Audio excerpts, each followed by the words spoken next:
Hedvig has said that she's on way. I wonder what that means.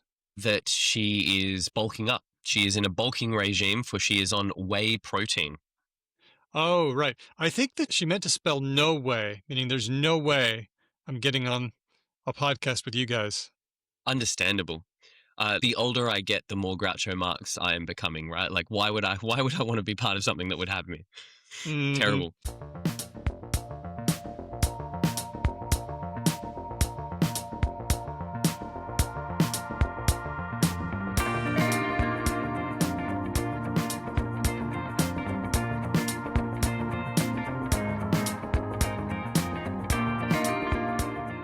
Hello and welcome to Because Language, a show about linguistics, the science of language. My name's Daniel Midgley. Let's meet the team. First up, it's all-around man about town, Ben Ainsley. Ben, hello. From around town, I send you my salutations. Ben, could you please prove that you're a human and not an AI? Okay. So the way I notice that I am the most human is I, to Hedvig's eternal chagrin, use dictation on my phone a lot because I really hate typing texts. And one of the most frustrating things about it is clearly my mode of speech just is not very like the corpus of data that natural language processors have been programmed on, because I'll use words like shall, and it doesn't fuck with stuff like that. It's like, that's 1% of instances when people say a word that sounds like shell or shield, that they'll actually be saying shall. So I'm just going to correct it to one of these other ones. And then I have to go through all of my text in a thing that saves me no time at all and go, no, that's this word. And no, that's this word. And no, that's this word. So yeah, That's I think terrible. just the way that I speak kind of definitively classes me as not AI. Well, you had me when you tripped over the word processor, so I was convinced then. Also, I'm grumpy sometimes and like not American sounding. So, and I don't mean in terms of accent, but I don't have that like, sure thing, buddy, I can help you out with that demeanor, which all AI seems to have. Thank you. I'm convinced. Next, it's good human, Hedvig Hyrgaard. Hedvig, same request. Prove to me that you're a human. Prove to you that I'm a human. You could tell me something that only you would know about me. Oh, only I would know about you? Ooh. You have it's hard, weird isn't it? coffee cups that are like double walled, like transparent. They're not weird. They're vacuum sealed. Oh, sorry. 90s. It's very unlikely that you would know that. Mm-hmm. Yep. I smashed one of those I earlier like today, in fact. them, but they're unusual. Did you? Yeah. Oh, they are. Not in a Thank fit of you. rage, I like to be them clear. very I just dropped one. I don't know how I would prove that I'm a human. I can't even refer to my very human sense of anxiety because I don't have one. I do have unwarranted confidence, but bots have that too. So I could actually be an AI. Sorry about that. And you do have that kind of like boundless Americano, like good vibe optimism as well. So you're like squarely in the slot for that. That's a persona. That's a sona. We need to bring him down with more like Aussie European, whatever it is that we If have. we haven't done it by now? Yeah, I've got to be honest, Hedvig. I've been, as we established in our last show, I've been slogging away at that task for 15 years. And it's just, I'm seeing precious little movement on the frontier. Can't beat my boundless sense of optimism. Was put in there by American exceptionalism too young and too fervently. At least publicly.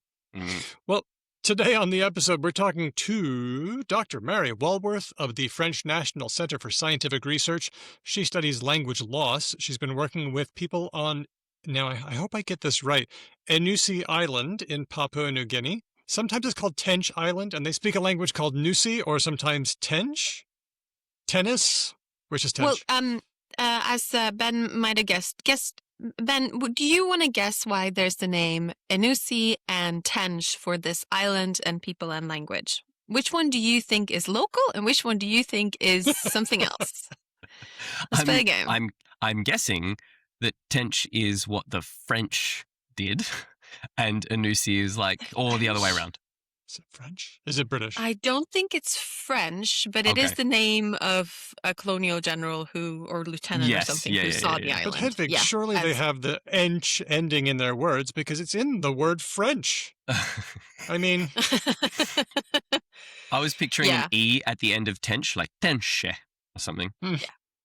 No, it's just like if you want to Google the island, you can Google both. Nusi is becoming more and more common, I've seen. But sometimes in older sources, people will refer to it as Tench. So it's good to be aware of both, but people prefer to be called Nusi or Nusi. Yeah. and the language is Nusi, but it's Nusi Island. What's the difference between Nusi and Nusi? You would know this, Hedvig. I don't know this, and I think it's possible. I can ask Mary. Mary and I also happen to be friends, which was really funny because when Daniel said, like, we're going to interview Dr. Mary Walworth, I was like, great. She's like, used to be in an office next to me. Like, I know her very well. And apparently Daniel didn't know, and the people at, who was it? It was National Geographic who set us up, also didn't know. So that was fun. Yeah, I had no idea. And I've been trying to stay away from Max Planck Institute people, and yet they're just, whenever there's something interesting, they're there. Lousy with plankers. There's a lot of us. But you asked about the difference between Nusi and Nusi. I don't know the difference. I think it's possible that you can maybe sometimes call the language Nusi as well. I don't know the difference. Okay.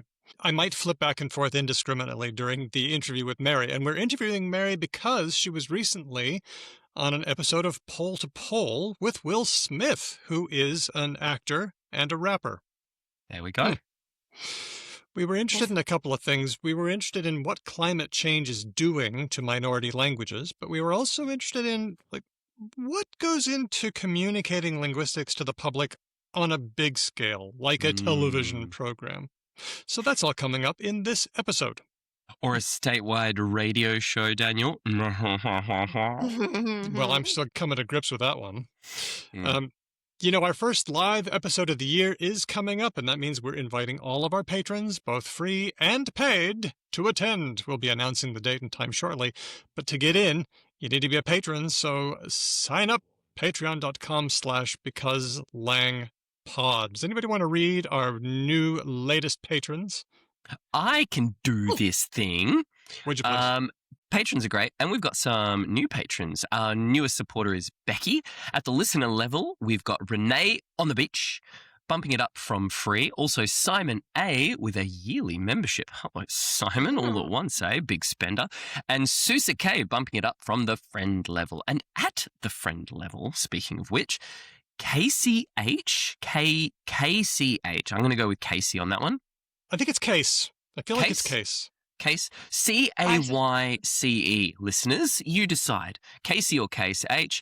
And Benedict, one of the very best kinds of eggs, both with a yearly membership. And our newest free patrons, Autumn, Tom C, Sam, Matt D, Barbara B. Is that Iara or Lara? That's a Lara. That's a lowercase L. Okay, Lara. Interestingly, Daniel pronounced it as Ilara, which very confusing. Lara.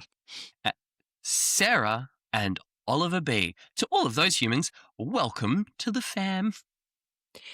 I should also issue like a general, like, if we say your name on this show and we say it wrong, we probably can't go back and like edit it. But if we read you at the end every time and we say it wrong every time, I don't know about you two, but like I would like to know. I would like people to wait just the right number of times to maximize how guilty I feel about having got it wrong.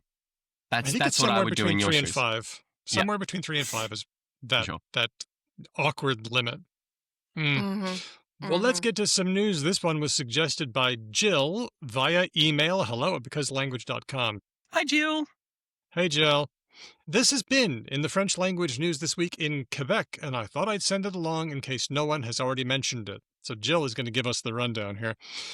After a plane crash in New York that killed the pilot and co-pilot, the CEO of Air Canada, Michael Rousseau, was criticized for a video where he gave his condolences to the family in English only, although the pilot was a francophone Quebecer. How about that? That's not going to sit well with the folks in Quebec. Lots of Quebecers and politicians viewed this as a sign of disrespect. Not the first time Rousseau has been in hot water about his lack of French skills. Air Canada is subject to the federal government's language laws, so the CEO is supposed to be able to communicate in French. What do you think? Fair? Interesting. I wasn't aware that. So I'm interpreting that last piece of the story to mean any organization or company that is, do they say federally in Canada? Are they a federation across the provinces? It is the federal government's language laws. Yeah. So any organization or company that is operating at a federal level, meaning they have instances across Canada, the expectation is what? That all members of their organization are bilingual? That all members of senior management are bilingual? Like, where I'd be really interested to know what that law is. Well, I'm looking at the text of the Charter of the French Language, which governs language use for businesses in Quebec, in particular Bill 96, that's the most recent revision. And if you're doing business in Quebec, you have to offer services in French. You have to make the signage with French being prominent. For big companies, you have to have a French council that meets every 6 months. I'm not seeing any provisions here that every single employee has to speak French or that, in fact, every CEO has to speak French. I mean, if we take a step back for a second, the optics are shockingly bad. Shockingly bad. Yeah, regardless of what the law is. Like, if you are giving condolences to a family in not their language, that's really bad look, not good. I think there's a strong expectation that a CEO in a communicatory role who's doing a job like this, there is kind of an expectation that that's going to be available in all languages, if only just for symbolic reasons. I mean, there's also the idea of a law and a norm, right? So there might not be a legal basis for the CEO being expected to speak French, but if you've got an entire province, or at least a good proportion of a province, who will hate you if you don't or are not able to, just even from a business perspective of like, you can't be fucking off that big a chunk of your potential customer base with that kind of regularity. But if we think about it, this is, I think, a particular thing to Canada, because there are also some people, there are cultural nations where this wouldn't, this has more in it than just the language of the pilot and this company, right? This is like a part of like a general trend where French is losing ground in Canada overall. And this is like one facet of it. I mean, there's news like this. Like, I know there's a guy, I think in Winnipeg, who gets traffic tickets in English and refuses to pay them unless he also gets them in French and stuff like that. So like, this is, I'm not saying that these are necessarily the same, but there's like a general feeling of like that the Canadian government isn't respecting French. And this is one instance of it. Jill continues, if the reaction seems somewhat extreme, this sort of thing happens frequently here, where American/English Canadian companies are supposed to operate in French to do business in Quebec, but often they don't, or the service is not as good. So Quebecers end up having to speak English to access services, while people here in Montreal, for example, do tend to know at least a bit of English, generally speaking. The rest of Quebec is much less bilingual. Jill has another interesting angle here. I haven't been following the story in the English language news, but another interesting thing about this was the different angle in the two languages. And if you look at the URLs of two articles that Jill sent, and we'll slap them both up in the show notes for this episode. One of them says, this is the English version, Michael Rousseau retires, that's the verb that gets used. And then in the French, it translates to, what is the word? It's démission. The word is démission. Is that dismissed? Resign. Oh, It's resign.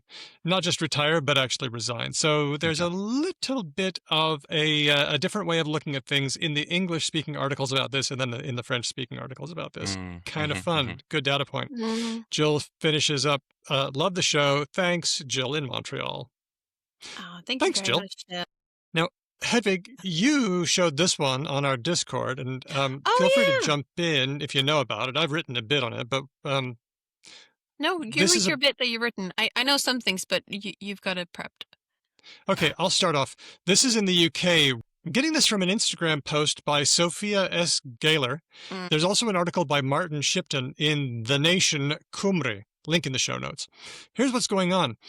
There is a piece of legislation called NC 37. It's an amendment to the Representation of the People Bill, and it is, quote, a new clause that would make it a criminal offense to publish or promote election campaign materials in any language other than English or the native languages of the British Islands during the short campaign period before an election. Criminal offense to give out election information in other languages. So you wouldn't be able to put something out in Arabic for like majority Arabic-speaking constituents or anything? Correct. Ooh. Ooh. But you would be able to in the various Celtic languages. So yeah, like Scots Gaelic or whatever. Welsh, yeah, Scots Gaelic. You could be spicy and try Irish and see what happens. But yeah, this was proposed by the Conservative Party, and it's obvious that they feel like the other parties are catering to populations that they shouldn't be, and that brings some, I don't know, an unfair advantage, but maybe also more broadly, they're feeling like they're promoting a sense of a multicultural Britain that they don't. Right. And this is at an age where, like, you know, we all know that like AI transcription and Google Translate aren't perfect, but they're not that bad. And now I'm protecting myself mentally from like the influx of linguists who will contact me later. But like it's not that bad. I went to Japan recently and I was in the shop and I was like, what is this product? And I did, and I was like, it's not a perfect translation, but I can figure out what this My is. smartphone was a invaluable tool in non-English speaking countries. It's wild how useful it is. Now here's the argument from the Tories. Tory leader Kemi Badenoch said, this is from the Nation article, Tory leader Kemi Badenoch said, campaigning with different messages in a foreign language is a deliberate ploy to exclude those who do not speak that language. That's English speakers, I guess. It is not in the service of integration. It is about cynically driving a wedge between groups. Comment? Oh, God. Isn't this similar to a discussion that was had in Australia, in Sydney, a couple of years ago, where there were campaign material in Mandarin? Is this ringing a bell for anyone? No, I didn't know. I think there was a scandal because my memory of this event was that there was different campaign messages for, I think it was the New South Wales level politics, not nationwide. General. So maybe you guys in Perth didn't pay attention to it, but if you lived in Canberra, you noticed it. But in that instance, I believe there was different campaign messages in the different languages, and that was a problem. But people found that out because there are bilingual people, and also you can fairly easily like figure out how to translate material. So like the problem wasn't necessarily that they were in different languages. It was that they were saying making different promises or doing different things. Secret messages. Yes. But they're not that secret, right? Yeah. The They're reason why the journalist the dog whistle wrote is secret the story messages. Yes, is that's right. because it was like relatively easy to find out. Yeah. But that's you're making a rational argument though, Hedvig, and that is never going to work with people who are not making arguments in good faith. And the Conservative Party in the UK is not putting forward the argument in good faith. The things that they are saying, they do not believe. I know we tend to. I know you subscribe to this, Hedvig. Daniel, I think you're a little bit more cynical in this regard than I tend to be. But I usually don't prescribe malice when stupidity is a more obvious solution or answer to a question. But in this particular instance, when we get to conservative politicking and campaigning, I see malice far more than I see stupidity. There's so much stupidity and malice around. Yeah. How can we keep track of which one it is? I mean, why is it that accommodating minority groups is labeled as divisive? Because they don't vote for conservative people. Oh, I see. So let me make sure I got it right. Racism, sexism, language discrimination, not divisive. Trying to fix those things, divisive. Have I got it? Yeah. Trying to I fix them think, by not making everyone homogenous. Yeah. and I would go a step further and say, and this is where my real cynicism kicks in. This is from the same playbook as various voter exclusion laws in the United States. This is a group of people who want to make it harder for certain groups of people to vote because those groups of people will not fucking vote for them. So we don't want people writing materials for, I don't know, the Pakistani community, the Jamaican community. Well, I mean, those are terrible examples. The Cantonese community, the Polish community, the, et cetera, et cetera, et cetera, because those communities are not going to fucking vote for the Tories. Mm-hmm. But also, I mean, it also betrays just a basic thing, which is that like they want an homogenous sort of not fully ethno state, but a little bit a cult state, cultural state, and they don't want a multicultural state, and that's sort of the basic assumption. And they're also, of course, probably trying to win voters from the parties who are even more xenophobic than they are, and I have to say that if they were sitting in that campaign room and choosing between different options, then this one directs the ire at the other politicians, which is like, you are bad because you are writing campaign material in Urdu. I get it. Which, I'm being very cynical, is a little bit better than we should throw out the people who speak Urdu. I agree with It's a you. bank shot. Like one step I up agree in with the you hell. in principle, but I can't help but notice that the undertone of the message is like, these guys who want to write shit for the dirty brown folk who are like fucking up our country. Like, fuck those guys. Mm-hmm. Yeah. So it's kind of about who we want voting and who we want it to be harder to vote. It's also a discussion about whose language deserves to be represented in the public square and whose language should be excluded. So they're mounting multiple attacks on the people themselves and the people who represent them. One of the things that I imagine is quite challenging in this specific regard in England is, unlike in the United States, Canada, Australia, as much as we have a huge, very vocal block of human beings in all of those places who are like, this is a white majority country, this is what we should be always, blah, blah, blah, blah, blah. We are settled places. So there's a really easy comeback to that, which is, we fucking stole this land. Like, this isn't, this by definition is a place where people come to from other places, and whereas England isn't that, right? That's not its historical lineage. As in, it obviously is, because there's been just like waves and waves and waves of people for the last like several thousand years who have come to the UK. But culturally and historically, it is like England, where English people come from. And this was like not a quote unquote multicultural place. This was and fighting back against that, I imagine, adds an extra layer of like difficulty, because there's this like, I don't know, this standard you can bear to be like, this is England. But when you are the British Empire or the French Empire, which are, I think, the two best examples of this, and you're colonizing a lot of other places, and you need labor at home, and you're saying to people like, oh, you guys in the Caribbean, why don't you come and settle over here and work in our factories? And then be like, oh no, we brought the culture from our empire to our empire's heart. And like, oh no. So like, there is some of that as well, which I think happens both in UK and France, where they have colonized a lot of other places, and then those people have moved around freely, or not freely, but have sometimes moved to the imperial core, and then they're like, oh no, the brown people from the perimeter came to the center.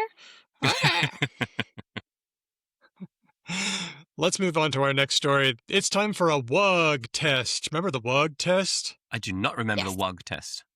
Berker Gleason's little squiggle. It looks like a little sort of bird. It looks like a peep, if you know a peep. I do know the marshmallow things. American candy. And the test is to show it to a child, show one and say, this is a wug. And then you show two of them and say, now there are two. Fill it in, Ben. Wug. Congratulations, you passed the Wug Test. Right. It's a test if kids know how to form regular plurals. Aha. So let's do one. Hey, Ben, I like to spelf. I love spelfing. Guess what I did all day yesterday? Yesterday I... Spelfed. Okay. Not spelved, surely? Well, anyway. Okay, interesting. I don't know. So we give these tests to children to see if they've internalized the rules for English. Can they do plurals? Can they do past tense? And if children can, then can a large language model also? This is work from Dr. Nicoleta Panteladou of the Universitat Autónoma de Barcelona, published in PLOS One. They gave large language models Wug tests on different languages, and the models were ChatGPT 3.5, ChatGPT 4, Grok 3, BERT, DeepSeek, and Mistral. Now remember, large language models don't always have access to the internals of words. Remember the strawberry problem from last year? Yeah. Yeah. So you ask large language model how many R's there are in strawberry, and it will say the wrong number because it's not actually tokenizing within words and counting things. It's sort of like relying on like probabilities, and like often when people ask how many there are, the answer is 3. So I'll say 3. Yep. Now, some of the languages they used are high resource languages with a lot of data, like English and Spanish. Some are rather smaller languages with low resources, like Greek and Catalan. But another thing that they wanted to check for was complexity. Some languages are more complex in certain ways, and some are less. Like, does it have tensed forms? In English, you've got buy and bought. That's something different. And you've got lots of verb inflections. So the list that they had from least complex to most was English, Spanish, Catalan, and Greek. The reason they chose it in that order, well, they used GramBank, actually, and they were looking at grammatical features.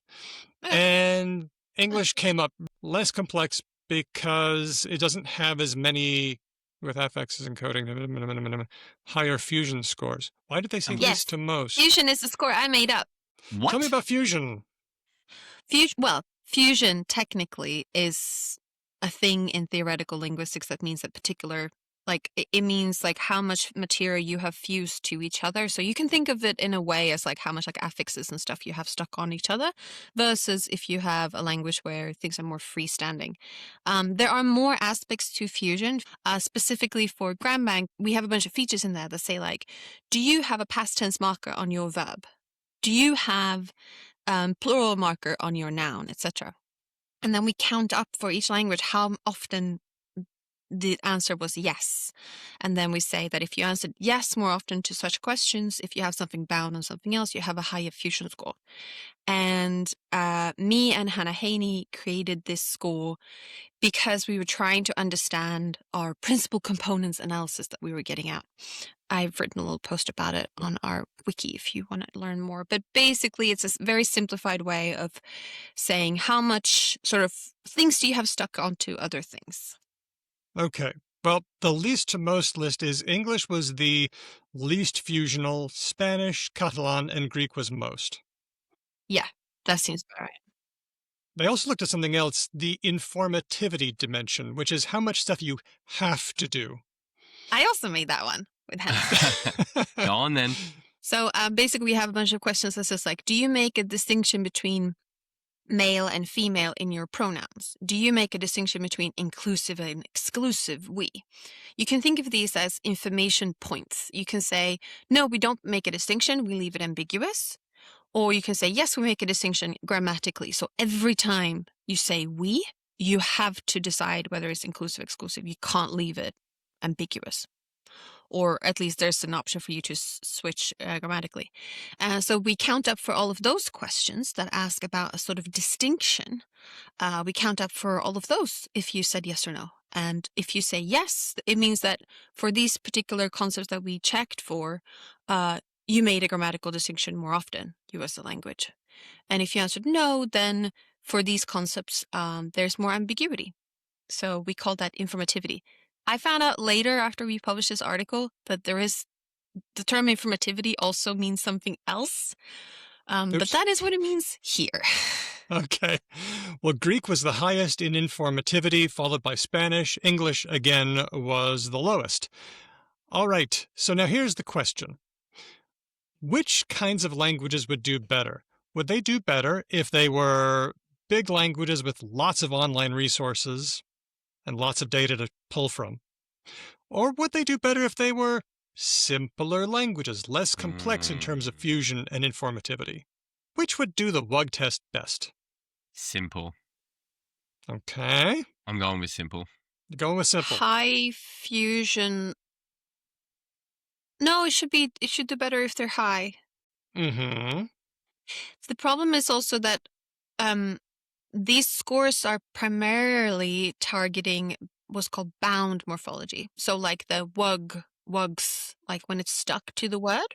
There are languages where you might mark plural with a separate word that's separated by a space. And that should be easier maybe for the large language model to tokenize because that's a separate token. It doesn't need to look within. But these scores don't grab onto that. So they don't know as well, for some of them it knows, but not for some. Okay. Well, here's the result. The winner was the languages with more data had better results on the Wug test.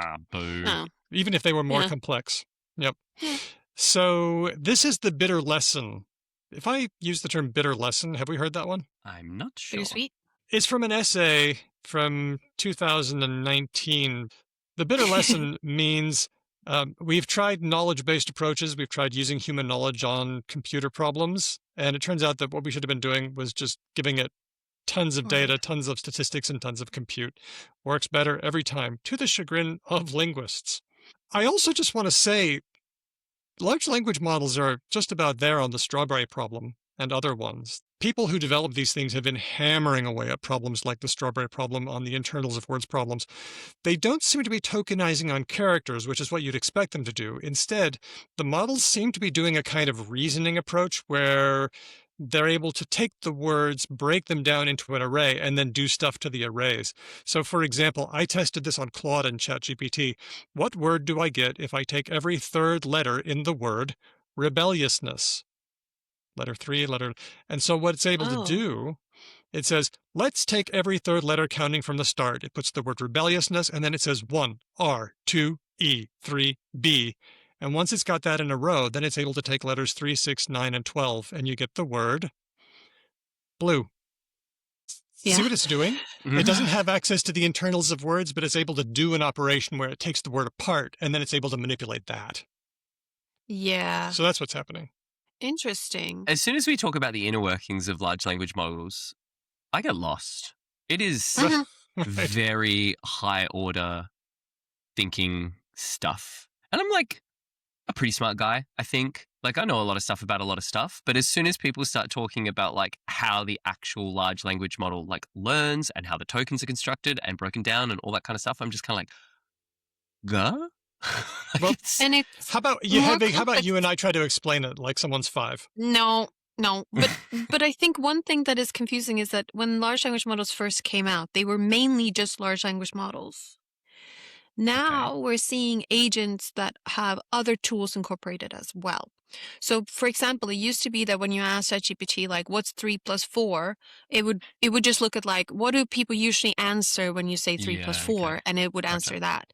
Now there's a little bit more of an approach of, like, let's detect that the user is asking a math question and then add on a calculator that it can use. So this is a little bit more similar to what Daniel described here. So it's like, oh, I've detected that you want to look inside of this word. I'm going to pull on an extra tool I have that helps me look inside this word. So it's like you're giving more tools to the large language robot. So it's no longer just doing the vectorizing deep learning thing. It's doing, it's got a calculator and a magnifying glass. Tell you what, let's just do one last one. Oh, by the way, who sent me this one? It was me. Thank you, me. Last one. If you're trying to hear sound in a noisy environment, should you close your eyes or should you keep them open? I'm a shockingly bad person to ask this question to. Or maybe I'm the exact right person to ask this question to.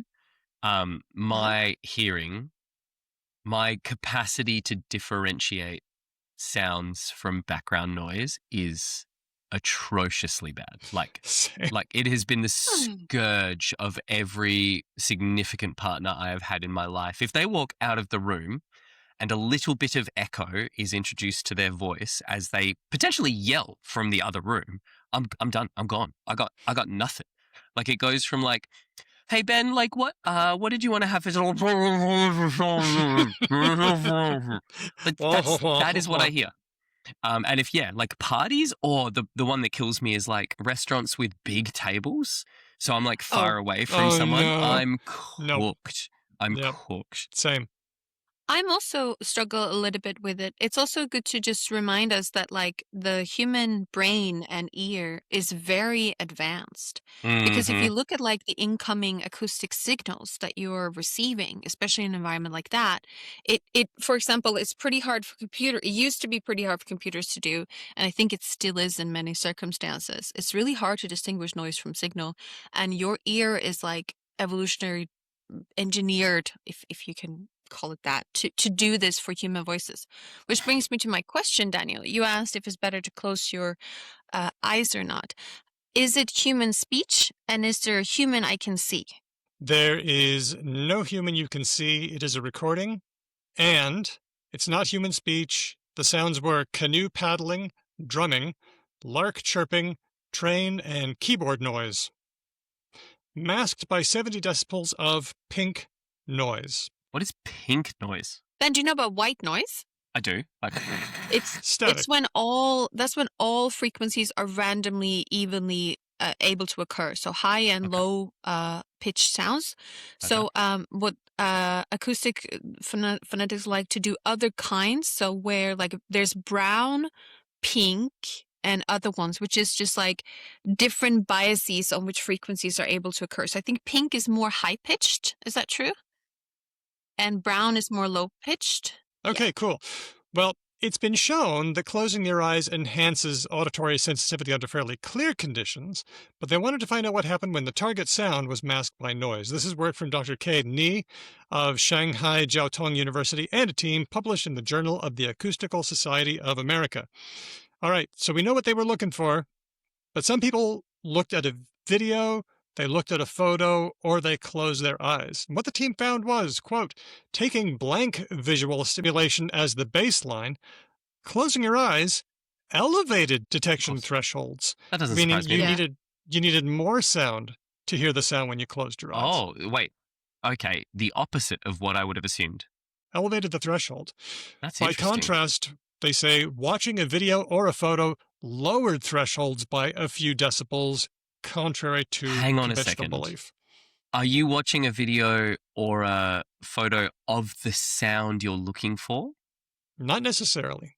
So if you're looking for keyboard sound in pink noise, the video you're watching is not going to be of a person typing on a keyboard. Correct. Okay. That's fucking wild. Why would that possibly happen that way? Also, because normally when it's human speech, we look at a human's face to see their mouth movements and stuff to try and infer what's happening, so that if we don't hear everything, we can be like, oh, well, it looked like Daniel was making an M, so I'm going to assume he made an M. But canoes don't work like that. They don't make M sounds. And especially if I'm looking at a video that isn't a canoe and I'm hearing canoe sounds, maybe There's a mismatch. seeing, yeah. That's crazy. I would have thought for sure eyes closed would have done better. It's the opposite of the turn the radio down when you look for the house number phenomenon. So they say that closing the eyes puts you in a state known as neural criticality, which increases how strongly it filters incoming information. In other words, disengagement is disengagement. Oh, closing your eyes turns down your ears? Closing your eyes turns down your ears. Wow. I would not have thought that. Turns up the filters. Wow. This It's an unusual result, and that's why this really caught my attention. Do you know what I want? I would love to test now. My yes and to this study is there a difference between having your visual stimuli removed via being in an entirely dark space versus having your eyes closed? Is there something to do with actually the act of closing the eyes that is turning the ears down? And if you're in like a dark cave or whatever, but your eyes are open, do you still have your ears turned up? That'd be cool. I want to know that. Further work by Ben Ainsley. Nice. That one's free. You canny linguist, you can just take that one. That's a gift from Ben Ainsley straight to you. And that's the news. And now it's related or not. Beep, beep, This time beep. our theme comes from Gordon. Hey, get ready, it's time to start the game. Which of these words come from words which were the same? Are they related or not? The aim of the game is in the name. Are they related or not? Play it at home or on a train. Are they related or not? Say it out louder in your brain. Are they related or not? Thank you, Gordon. Very good. Very cute. Charming intro. Charming. Okay, Like this one comes from Tigertronia and Pharaohcat on the Discord, but it's been raised in times past by Aria Flame and Dermohurl earlier, so we're finally doing it. This one's about gorge. Gorge. On food. That's I one know meaning. this. What else? It's a low frequency word, but I know it. Awesome. To gorge oneself, and also a cleft in the earth. Mm-hmm. Oh, yeah. It's also your neck, like Yeah. gorge de pigeon. Gorge. I've never heard in English gorge used as neck or throat. Do you know, when you want to kill someone, you might use a garrote? Garrote, yes. Not related, surely. I was just, in my head, I was obviously related in my head, and I went, what? You saw me in real time figure out that I didn't know what I was talking about. How about this? I felt something rise in my gorge. Oh, You've heard That before? sounds like it could be your groin. yeah, no, I've never heard that Okay. before. That is the Well, it's not. lowest frequency of the three, for sure. Well, we're going to step through this pairwise like we have before. Let's see at what point we get off the bus. Okay. So, the first one, gorge, as in to engorge yourself, and engorge. Gorge and engorge. Related or not? Yes, related. I'm still on the Consensus. bus, yeah. Yeah, I'm definitely related on that one because it's the same word with a prefix attached to it. Mm-hmm. And pretty obviously means inside of one's gorge, right? Okay. We all said yes, and the answer is yes. Obviously, This one is pretty straightforward. Gorge comes from Old French gorge, which probably which is the same word but with a French accent. It's, I picked that up. Oh, good. I'm glad that my French is so awesome. It's probably related to Latin gurgulio, which is goes back to a Proto-Indo-European root guara, and then you just say it twice, glunk, glunk, and it sounds like somebody's swallowing a whole bunch. Wow. So there we go. It's an onomatopoeia. It's an onomatopoeia, as so much of language is. Next, let's add to that, not just gorging yourself and to engorge, but gorge your neck. This is your Okay. gorge right here.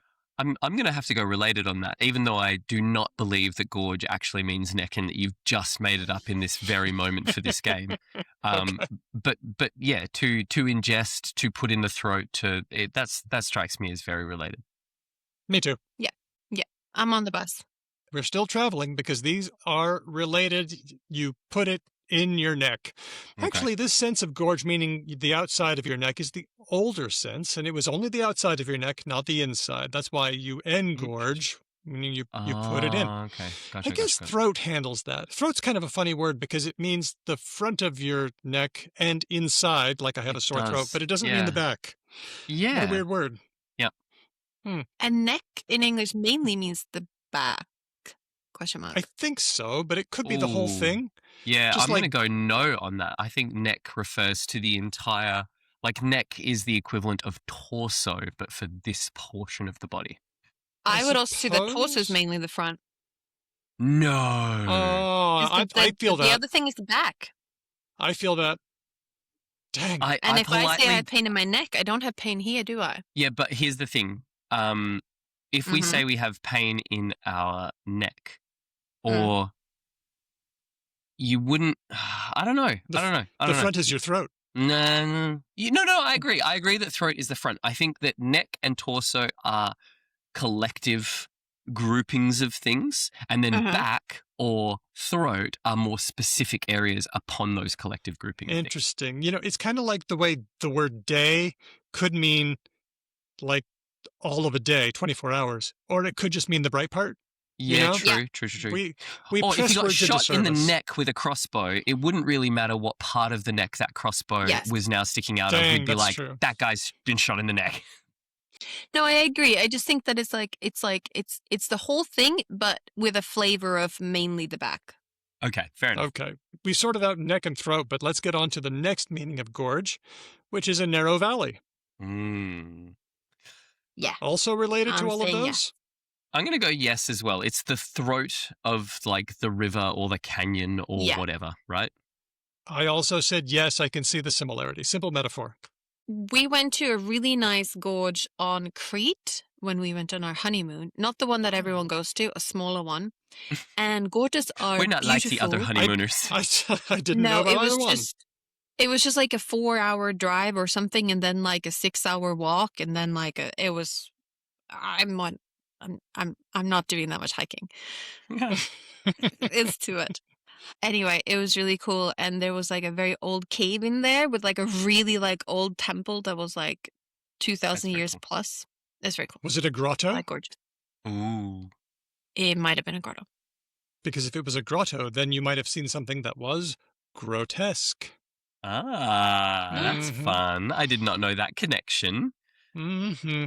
But now it's time to get back to gorge. The answer Yes. was, yeah, a narrow Woohoo. valley is related to the other senses of gorge.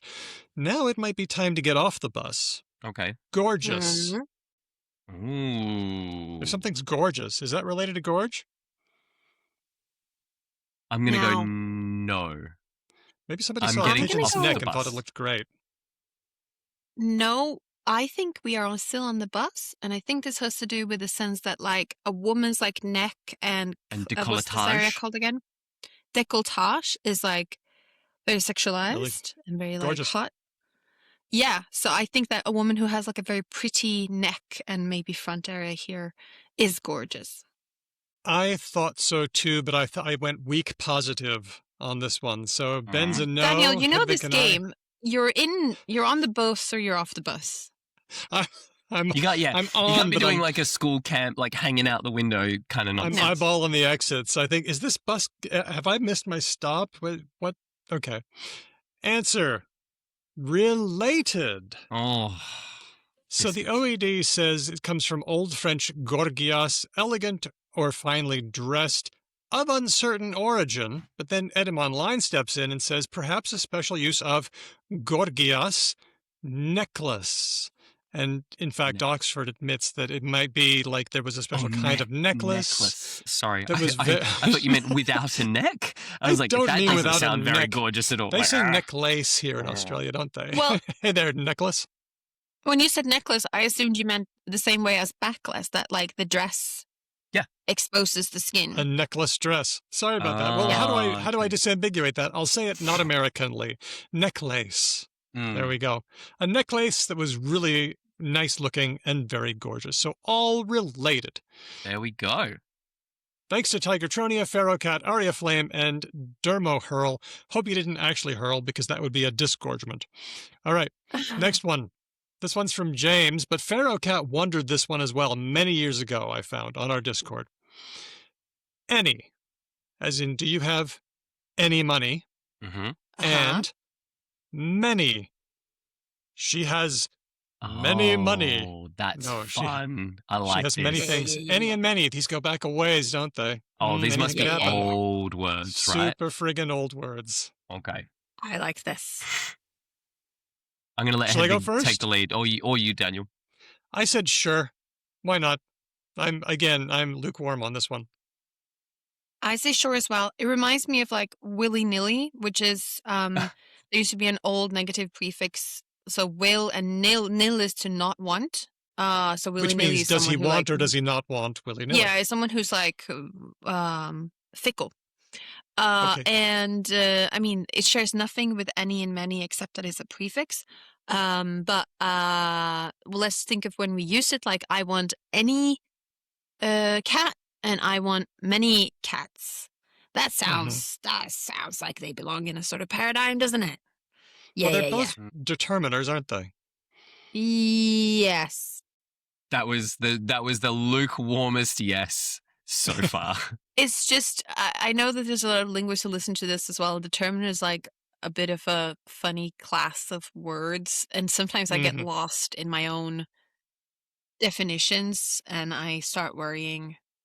This, that, these, Determinate. those, any, many. Any's a funny word because it's only used for negatives and questions, like do you have any money or I don't have any money, but you can't say I have any money. Can't do it. I Sounds weird. use any is a function in the programming language I like to use, R. So you can say like, if any of these is true, then do blah blah.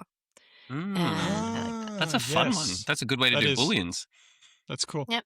All right. So, So I Hedvig haven't says answered. yes. I'm gonna go. I say yes. I'm going to go no to be a contrarian, primarily to put a little dramatic tension to the game, but also because they're really old words, I could see, and they're short words, I could see that maybe things have gotten rounded off and ended up close together, but started off not close together. So let's see. Ben wins. Any and many, not related, coming from totally different Proto-Indo-European roots. Any is from oi, no, one or unique. Many, perhaps from meneg, meaning copious, but Eneman Line points out the pronunciation of many was altered by influence of any. Yeah. Okay. So This would we call happens that like a sometimes. cheat related, maybe? Yeah, resemblance It's just based phonology. on It's allowed. squishing. It's not. Okay. Well, look, let this be a lesson to all of our listeners. Play the devil's advocate, be a contrarian. It works out well. You know, then I wondered, what did many look like before any came around? And Oh, it was can I probably guess? something, it was, oh, go ahead. Is there a velar nasal in it? There is a velar. It's g. I'm being cheating. I'm using Swedish, so it's många. Well, it was something like manig with a G. Sometimes it had an O, like money, like the money that you spend. That's how it looked. But by Middle English, 1500s, 1600s, we start seeing many. So there you have it. It grows together. Thanks, James and Pharaohcat. Finally, from Diego, with support from Hedvig. Diego says, this is on our Discord, I'm wondering if GUAVA, Oh, yeah. Guaraní, and Guaraná might be related, with the Guarani languages being the possible common factor. I know Guarani and Guaraná are definitely from South America, but I'm not sure about guava. And then Hedvig, you added guacamole. This is Ben, I don't know if you know about this, but like I'm trying to get more items related or not, and I don't want to look them up. So what I do is I prod my friends when we go for Friday beers, and then I drunkenly write a bunch of things in our Discord, and then I forget and then you about wake it. up the next day and go, oh. Yeah. What did I So post? I think so. We had Guarani, guava, and Could you guys explain what the things other than guava are? oh, there's an ethnic group. And Okay. who have a language. Mhm. That's part of it. That's Guarani. Guarani? Yes. Is that where Guyana gets its name? Different again. Yeah. Oh. I think that's Guinea, the same as in Guinea. Oh, yes, of Bissau course. and Like New the many Guinea. guineas. Yeah. Yeah, many I think guineas. that's that one. And Guaraná? then there's a sort of berry thing that you can make this related to coffee. It's a fruit with beans on it. Some people are using it as a coffee substitute, and there's also a famous soft drink made from not the beans, but the rest of it. Okay. Yeah.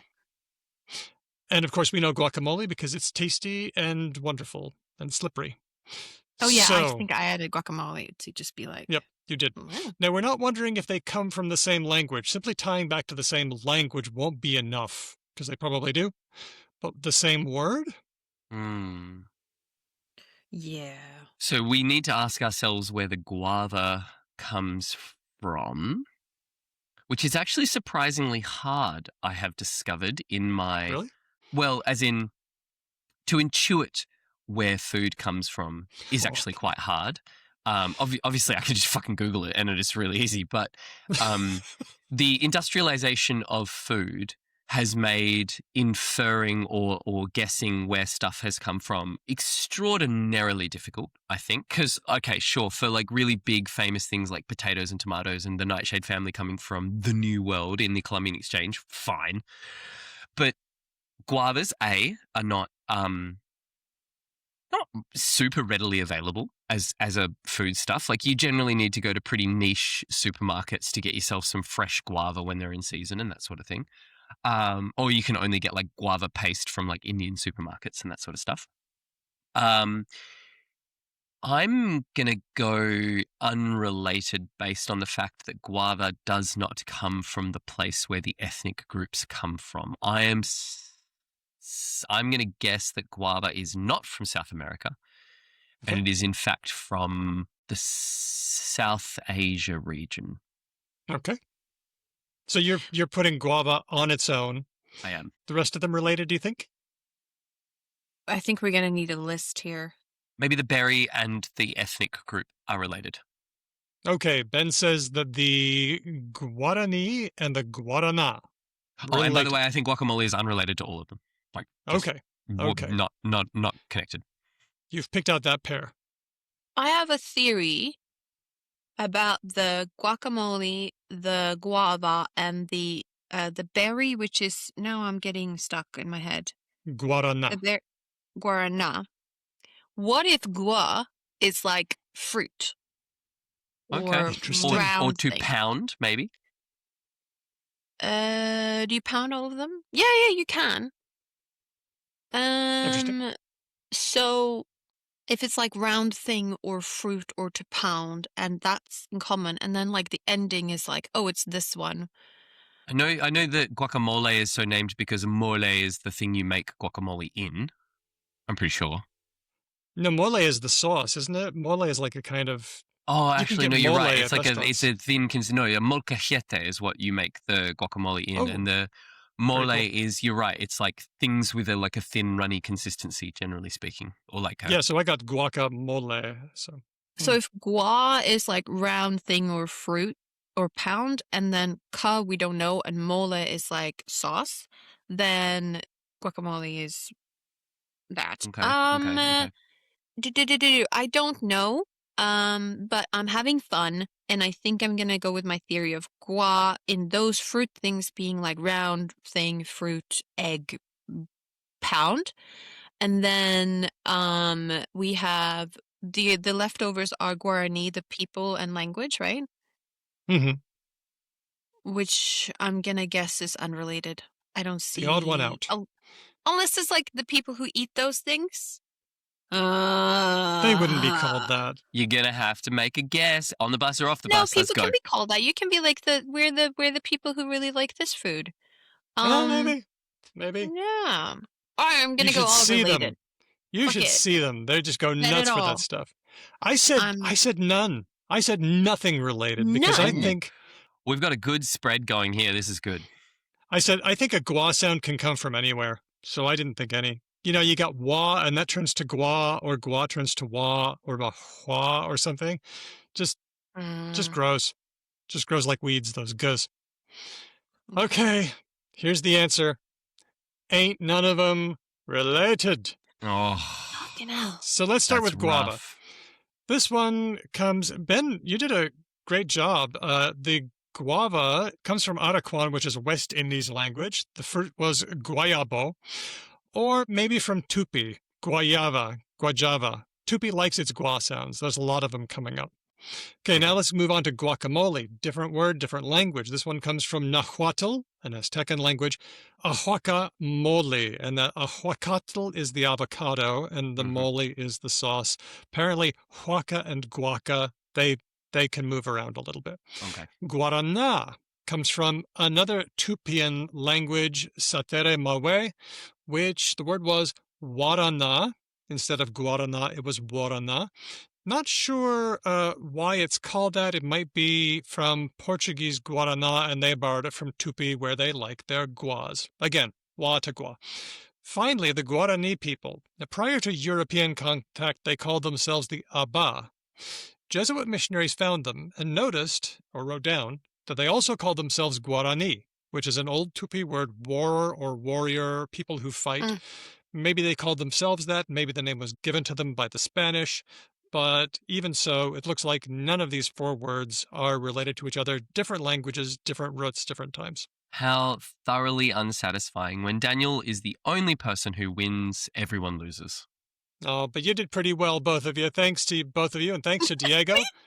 I did the worst. I did the Did you opposite. get any right?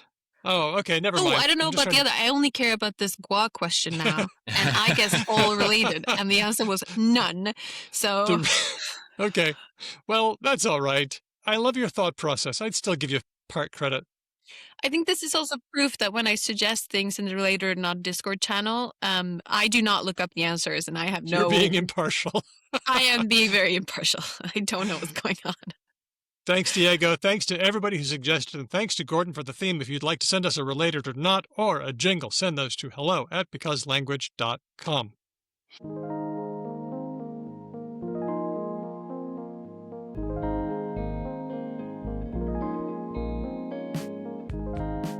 We're here with a very special guest. She's a permanent researcher at the French National Center for Scientific Research.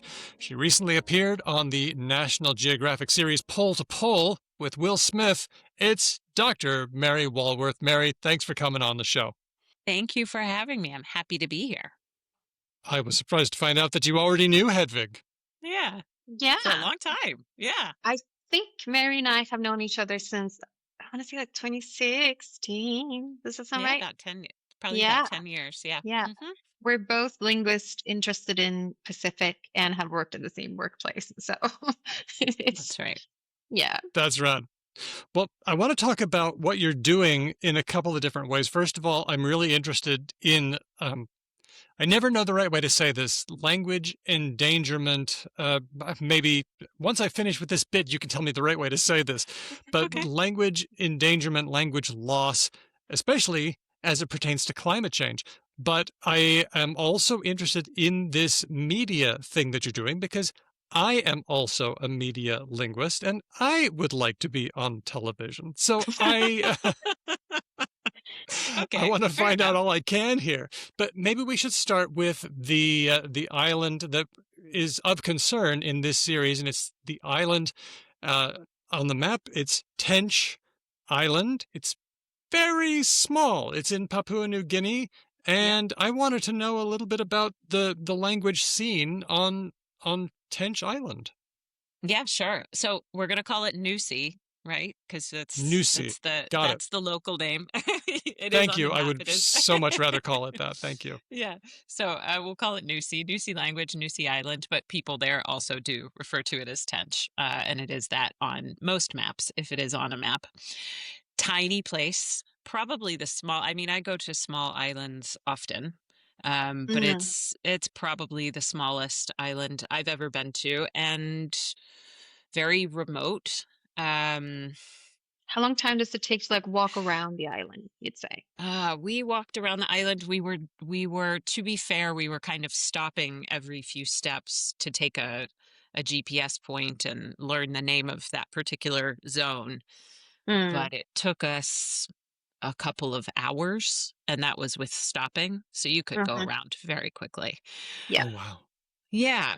I think typically there are about 30 to 50 people living there regularly. That can increase when you have people coming to visit, important people coming to visit, or for holidays or for anything like that. But generally speaking, there are about 30 to 50 people, I would say, that are living there, which creates a really interesting language scene. So you've got a lot of different dynamics. You have the language of Nusi, the Nusi language, which is really not spoken anymore between people. So this is the endangered language, the severely endangered language that's still known, and kind of we're still trying to pull it out from this group of elders that you see me working with in the episode.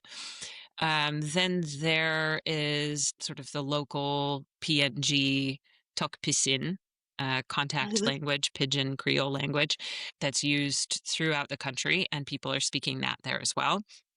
And then you have a nearby language that has kind of replaced the Nusi language, another oceanic language, another language that's related, very closely related to Inusi language, called Emirau. And that is the heritage language of the closest island to Inusi. And that's what people are generally using. Yeah. Which brings us to a term. I don't know if Mary coined this term or popularized it, which is the term trickle down endangerment, Sure. which I've heard you use also in French Polynesia and Yeah. which also applies in this case, right? Can you tell us maybe a little bit more what that's about? Sure, trickle down endangerment. I did, as far as I know, I did make that term up.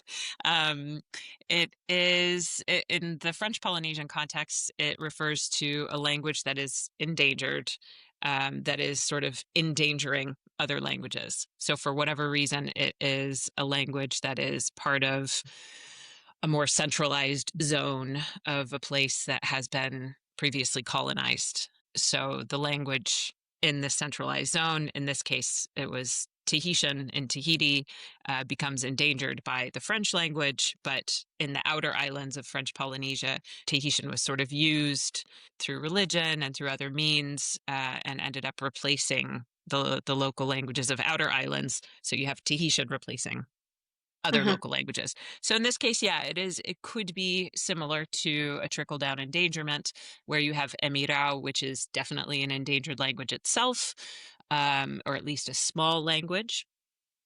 People are speaking it regularly on the island of Emirau, but it is a smaller language, so therefore a little bit more endangered and not well documented. And that has replaced Inusi language on the island of Inusi. And Emirau and Anusi are both Oceanic languages, correct? They are. So, Yep, they are. so one could imagine that it is a different situation when you're facing another language coming in where there are some similarities versus if there was a language that was very different. Do you think that it's more likely to happen in these cases? Is it easier to learn a more related language, or it doesn't matter? Um, Trickle down engagement is as prevalent whether the languages are related or not. I think typically something like trickle down endangerment is going to happen with languages that are more closely related. And I think that kind of endangerment can happen more rapidly because um, it's a local language also in a sense. So it's not totally coming from the outside. It's not coming in the context of a foreigner bringing a language that's totally different with completely different sounds and structure. It's local people coming with a language that maybe people already have some knowledge of or some contact with. So it's going to be much more rapid, and the sound systems and the structure are going to be really similar Mhm. most of the time in these cases. So, yeah, it's going to happen probably much more rapidly. And so this is one of those cases where maybe oppression is not a primary cause of language loss, but the language loss can be quite severe and quite quick for all that. Yeah, sure. I mean, it kind of depends on how you look at oppression, because it's deep in there still. Mhm. Okay. Um, you've got a situation where on Inusi, um, small population, but was larger in the past, and people stayed marrying different clans on the island for a very, very long time. They resisted the outside for quite some time. Eventually, missionaries did come, and it's still quite a religious Seventh day Adventist island. It's a very important part of their local culture. But that didn't start until I believe the 1940s, I want to say. Don't hold me to that, but I'm pretty sure that's when the first missionaries arrived there. And then over time, the population decreased, maybe partially because of this outside contact. I don't know.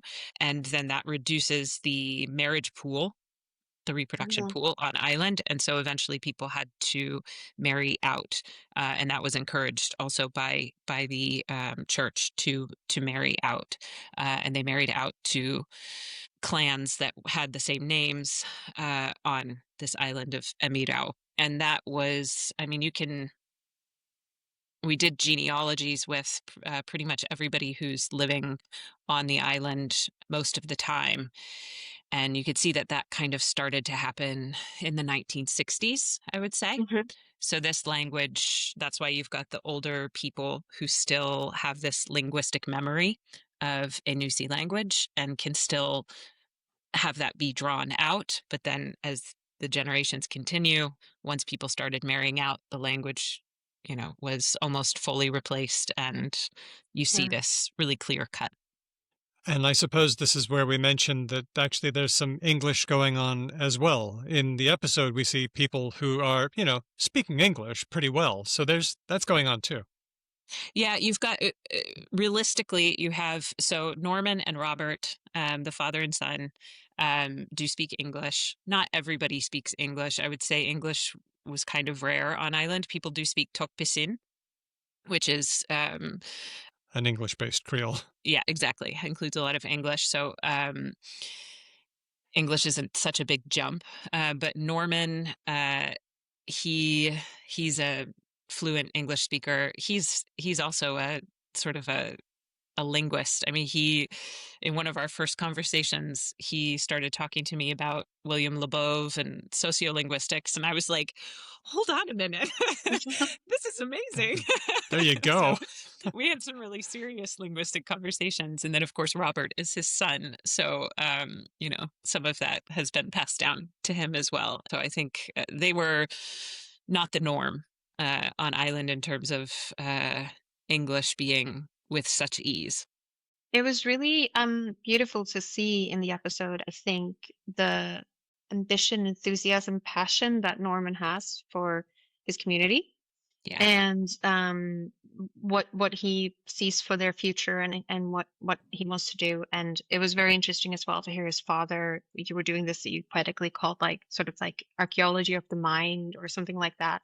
I was very impressed by that, and I was wondering if it's not too uncomfortable to talk about what you think of the current state of the language and what the future is like. Yeah, that's a really good question. Well, as whether you can see that or not, in the episode, definitely I felt it in my preliminary work with them leading up to and during the filming of the episode. Um, it's a situation that's not unlike other situations I've experienced where pretty much people say the language is gone. It's kind of spoken by these people, but it's there's not a lot left, and they don't use it between them. So that was sort of the situation that was presented to me. But there's a sort of magic that can happen when you start talking to people about not even necessarily their language, but a little bit about language, about their past, about their family members that have passed on, um, about how they do things in a village or on island, walking around and doing these place names, as I mentioned before, and stuff starts to come out. And then as stuff starts to come out, it sort of somersaults out, and pours out. And when you thought you were only going to maybe get 100 words out of somebody, suddenly you've got full sentences. So you see, even just in this small interaction that we had on camera with Norman, we have, I'm from Nusi coming out, and with all sorts of other pronouns that didn't necessarily make the cut, and all of this too, but we had some sentences, and that's this amazing magic of the linguistic memory when you do this kind of language archaeology, so to speak, and digging around. So I think the situation is more hopeful than a language that's just dying and that's it. And we're going to get what we can, and it's not going to be much. Um, we're planning to go back in October of this year to do a little bit more serious documentation. And Robert, Norman's son, I did leave a recorder with him, and he had shadowed me in some of the field work that happened around the episode. And he saw how I did things, and we had a chat about, you know, it doesn't have to be as rigorous as maybe I would do it. You can just go and record stories and see what's interesting and see what comes out. I know he's been doing a little bit of that. So I think that's a really good sign. You know, interest creates these more of these magic moments where language can come out. So we'll see what happens when I go back. But I'm optimistic that there's more.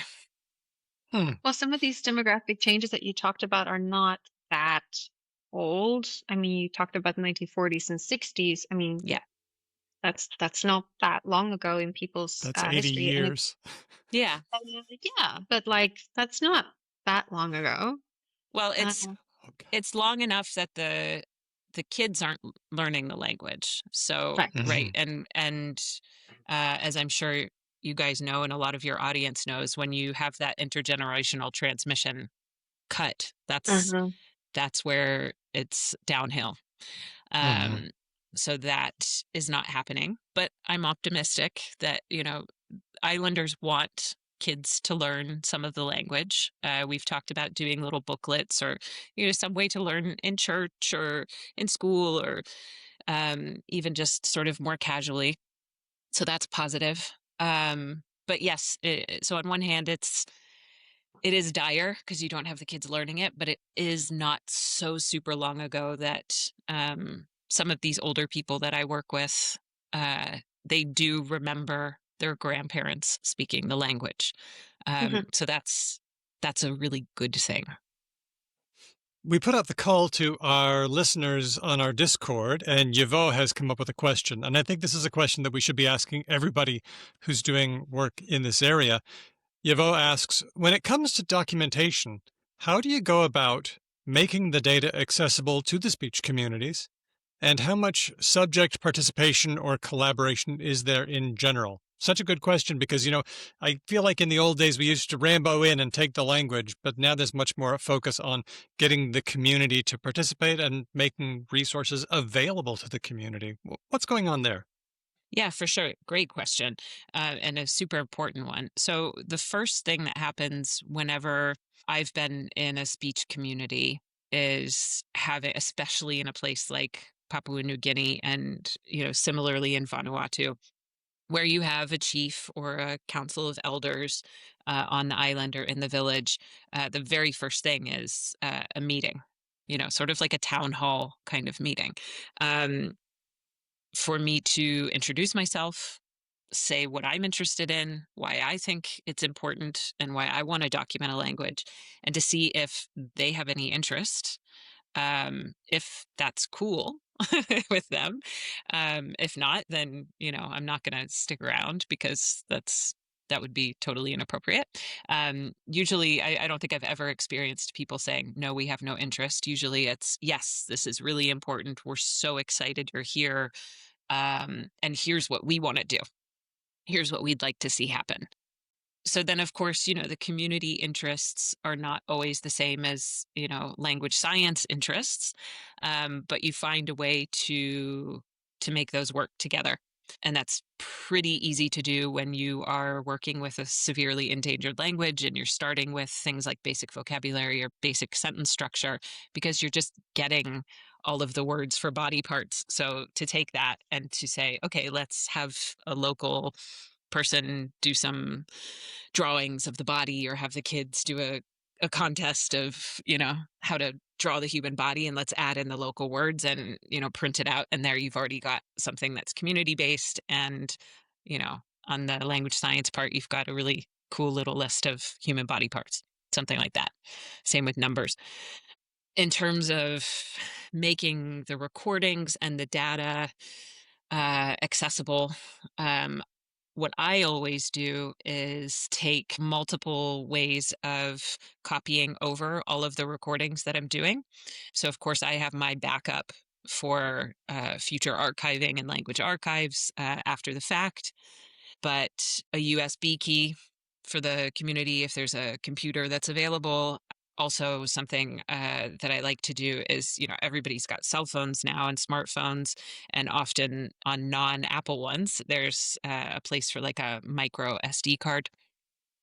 So I'll bring some bunch of micro SD cards, copy the recordings in MP3, and somebody who's got a more powerful smartphone with that capability, then they can be the guardian of those recordings until they make their way to a language archive. Sounds like a lot of moving parts there. Yeah, but it is important that you explain what you're doing, be completely honest about your own interests as a linguist, as a scientist, and hear what they want to do, and make sure that they are involved every step of the way, and that you're involved in what they want to do. And if I can do a small plug, Daniel, we have episode number 35 with Leslie Woods and Gabby about collaborative research practices in linguistics, Cool. which I can also recommend. And also Leslie's book, Something's Gotta Change, is available for free, which is a Cool. pretty good resource as well. And I know that it's very similar to what Mary's saying. So, Okay, well, we've talked a little bit about Nusi and language loss or language endangerment, which is a huge problem. We already know that because do we still tell the stat about how in 100 years, maybe half of the world's languages will disappear? Is that still valid? That's what we always used to say. Yeah, I mean, there's the stat of the every 2 weeks a language dies, and that is it is a stat that is, whether or not that's actually going to happen. It's that does seem to be the tendency. If we're not documenting these languages, if they're not being safeguarded in some way, then yeah, they're going to disappear. maybe Mary, you could talk a little bit about how endangerment is defined, because some people think of it mainly as an issue with small populations. Sure. But some people have lived in comparatively small populations, say under 1,000 or under 10,000, for a very long time. And I imagine this is the case for Nusi, for example, which is not a huge island. So what is it that defines it as endangered now in a way that it wasn't before? Yeah, that's a really good question. We touched on it slightly before talking about the intergenerational transmission, right? So a small language doesn't necessarily mean that a language is going to die. What is concerning about language health is when you have a rapid reduction in the number of speakers, sort of a dramatic reduction in the number of speakers, and that those speakers get older and older as the number of speakers reduces dramatically. So all of that to say, when kids stop speaking the language, when the language stops being spoken at home and is another language or languages are used in place of the local language, that's where a language starts to become endangered, and it happens really quickly. And then that's when numbers matter. But general numbers don't matter if they're stable. If it's a small island or a small village and the number of speakers has always been small and continues to be small, that's no big deal as long as people continue to speak the language and that it has some domain of use within the society. So maybe we should be looking at like average age instead of population size, something like Yeah. that. Yeah, If we had ages of everyone, which we don't. yeah, and increase and the rapid decrease of speakers is an issue. If you're seeing a rapid decrease of speakers, that's where numbers really matter. Okay.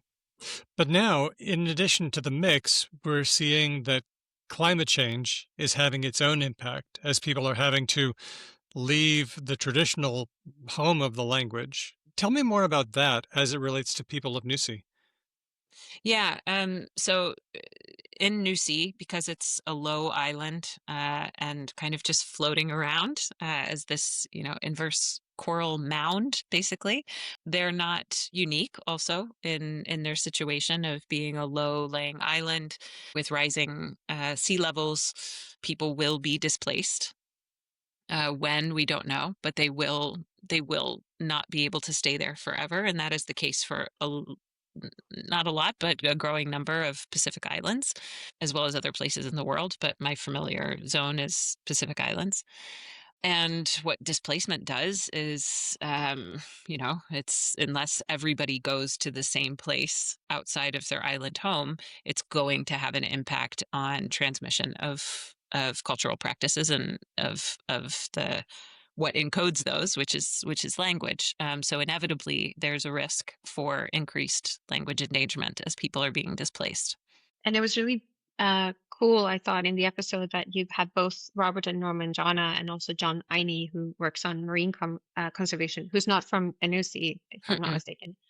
But I mean, maybe this shouldn't just be a plug for watching this episode, but I thought that was a nice touch to sort of bring them together to discuss those issues side by side. Because, Yeah. as you say, when people move and people have to move because of climate change, culture doesn't move in the same way with you. Yeah. Yeah. John is a really special person, as you do see in the episode. And I will shamelessly plug the episode because it is great.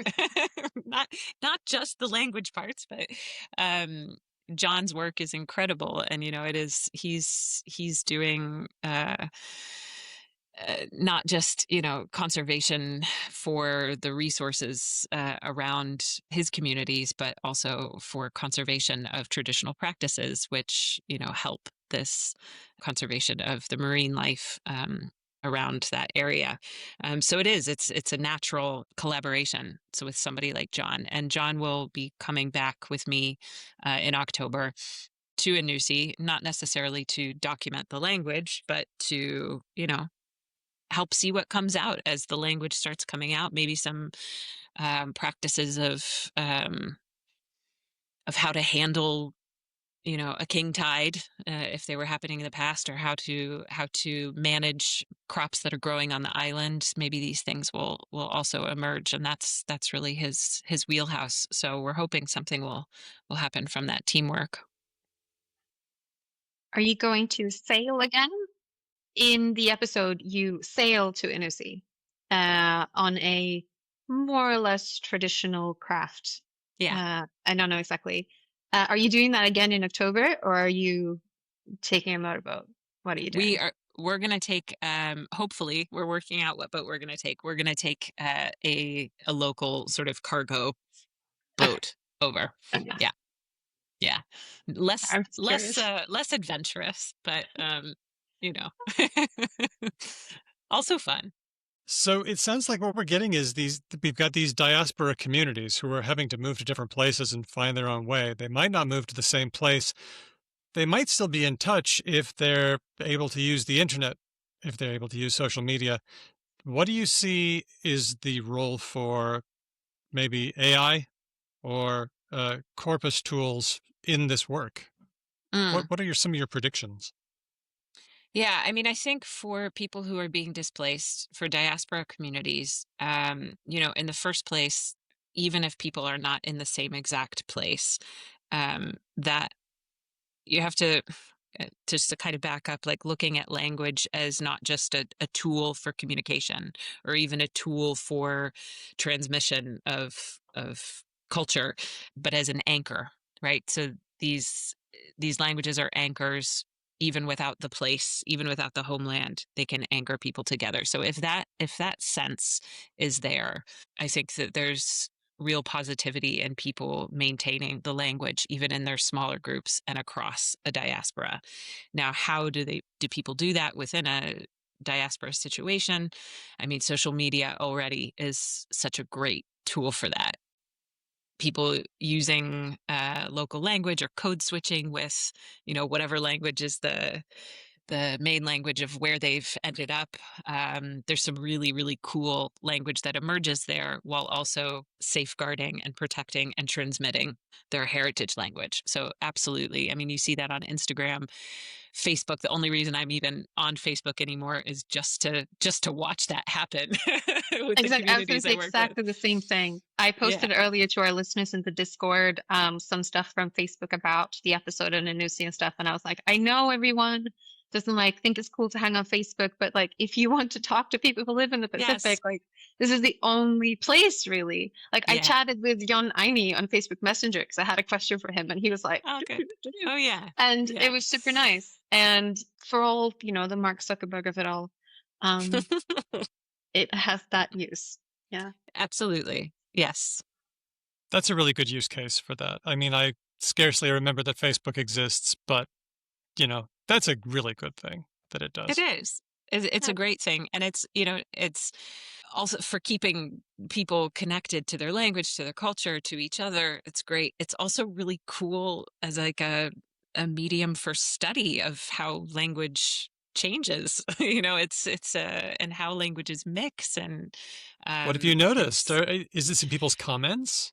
yeah, I mean, I haven't noticed it much with Nusi Islanders yet, but with other communities that I work with, the mixing of, using sort of token words or token phrases that are in the heritage language mixed in with Tahitian or mixed in with French and maybe an English word here and there. And it's just really, in one post, in one utterance, you've got a whole 150 years of contact history that's just emerging. So it's really cool. And Far because out. there isn't usually a spell check for these languages, you get people writing, how they think things sound Yeah. and what they sound. So sometimes you can see changes, like things coming together. Like as linguists, when you have your little, linguist hat on, you can Yeah. see changes in people's comments. And if, Facebook ever had a Nusi language and Samoan and Tahitian and Rapaidi, then they'll normalize all that beautiful Yeah. little Yeah, that's variation. right. That's right. Mhm. Yeah. So now let's move on to how the episode of Pole to Pole with Will Smith got made. I want to know, first of all, how did this start? How did they get in contact with you at National Geographic? It's really funny. So I had an email, and I think this is a very similar thing happened to Allie, who is featured in the North Pole episode.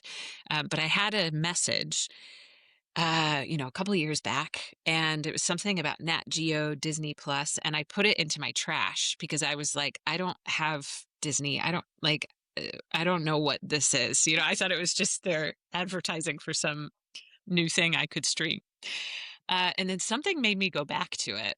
And I read it, and it was, the casting team for this, and they were just at that point just kind of looking to chat about what I did, and yeah, and then the conversations just started happening and happening more frequently, and then it just came together. And before this, at that point, you had, for example, done work in the Pacific already with Rapaidi in French Polynesia. So Yeah, they must have seen that you worked on endangered languages of the Pacific and then been yeah. like, makes sense. Yeah. At this point, I was maybe already known a bit for that work, for documentation in various parts of the Pacific. And at that point, I'm not sure that they knew exactly where would be the focus for the whole episode. So that kind of emerged in some of our conversations as well. Were there any surprises that you had when the actual production got started? What didn't you expect?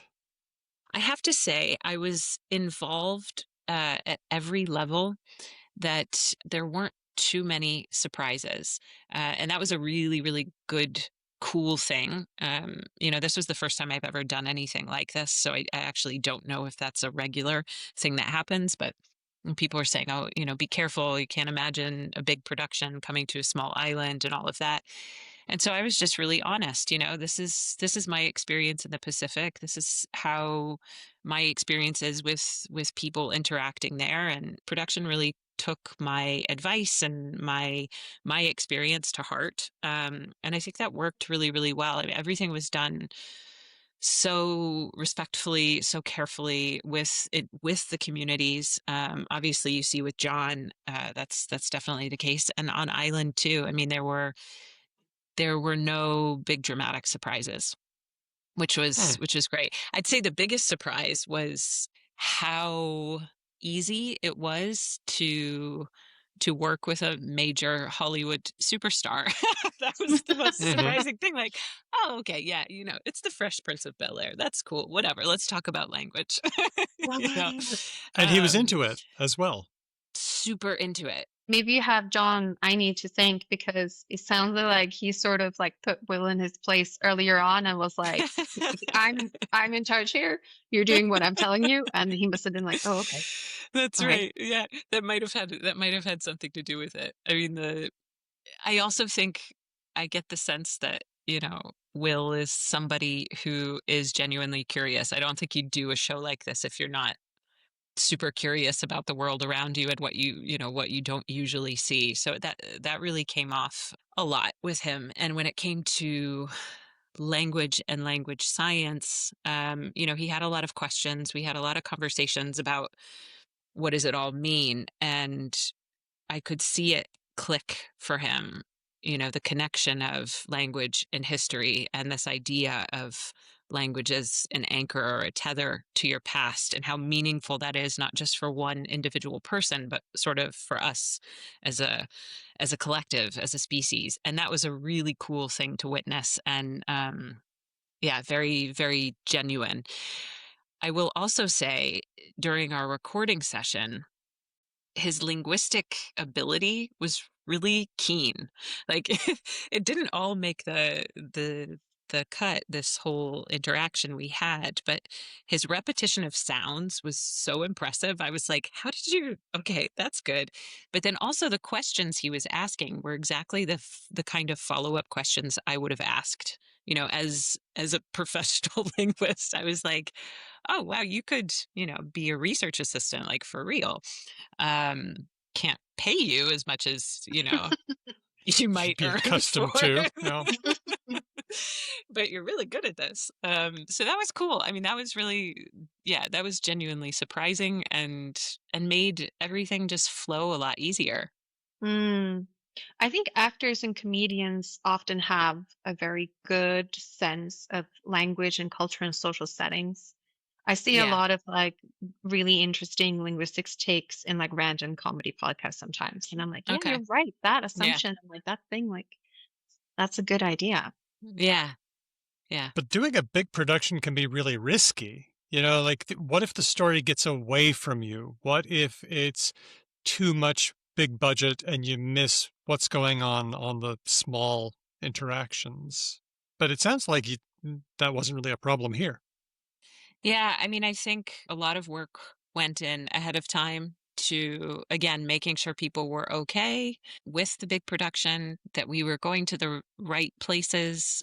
For me, on the linguistic side of things, I knew, even never having been to Nusi, I knew Nusi was an important language, because it's completely, up until this point, was pretty much completely undocumented. And it sits in a zone that's really important historically, for the migration of people through there and contact and all of this. Even a small island like that, it was sort of like, ooh, I want to go there. And there's a lot of really good reasons. So I think in all cases, something would have happened that would have catered to this story of language endangerment, and definitely their history with the king tide and rising sea levels and all of that. The climate issue was already there and already linked to language. So it wasn't a huge risk, I don't think, for us, but that also is due in great part to the production, who did a lot of work ahead of time.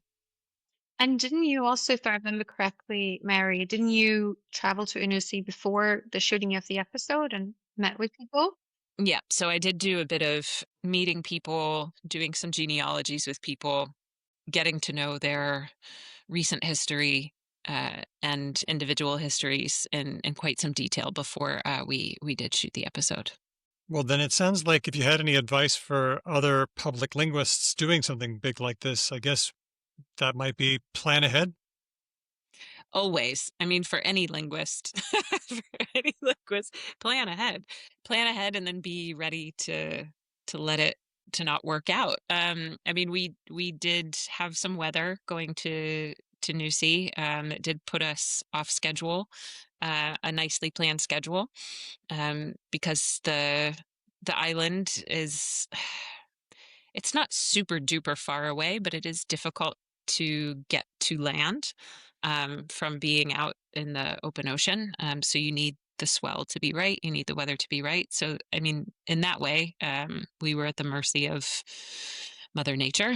Um, and that did delay things a little bit. But yeah, having a plan, having a backup plan, having a backup plan, and then just being ready to adapt. So what happens now? The people of Nusi are doing their thing. They're watching the water. they're getting help from you, and they're doing the work of documenting the language. What happens to these languages now, or other languages like them? Yeah, I mean, what happens? This is an interesting story that's not about a Nusi, but about the Sing Sing. This first scene where you meet me at this event with all of the different groups speaking unrelated languages and doing their chants and dances. After we filmed that, people were obviously excited that Will was there, of course, but I was surprised again that people were really excited that I was there. Not because they knew who I was, but because they knew I was a linguist. And Mm. I think almost every group, the leader of their group came up to me and said, "Okay, can you help us? Like, can you help document our language?"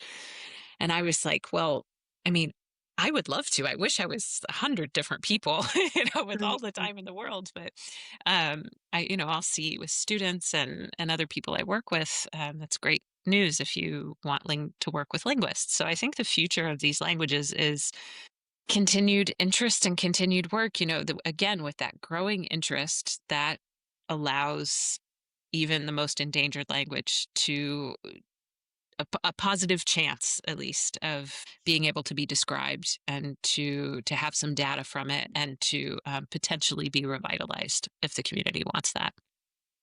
I think besides the change that we talked about earlier in linguistics, where linguists are trying to do more collaborative research together with communities, another change that I think Australia is a little bit maybe of a leader in is language centers, Mm, where communities work together and where there is a sort of stable core that goes on as people transition in and out. So in Australia, I know that there are many indigenously run language centers that will yep. say, we would like a graduate student to come around and do something, or and they also run local events. I know that there are some similarities to things happening in Western Province in PNG that Dick Yeah. Evans runs. Hmm. And I also have a friend who runs something similar in Nigeria. And so this kind of practice seems to be popping up more, trying to create a sort of structure that is there. Like, it doesn't need to be that Mary can't be Right. everywhere, Right. Yeah. Exactly. and Mary is not immortal. Um, building something that sort of sustains for a longer time. So you were mentioning like leaving recording equipment to have people record things, also saying like, what do you want to record? Like, what's important to you to record? And then building something, maybe even sometimes there's like a house or a place or something where materials live and where it's continuously Yeah. happening. That's something Yeah. that I don't know, brings me some sort of hope.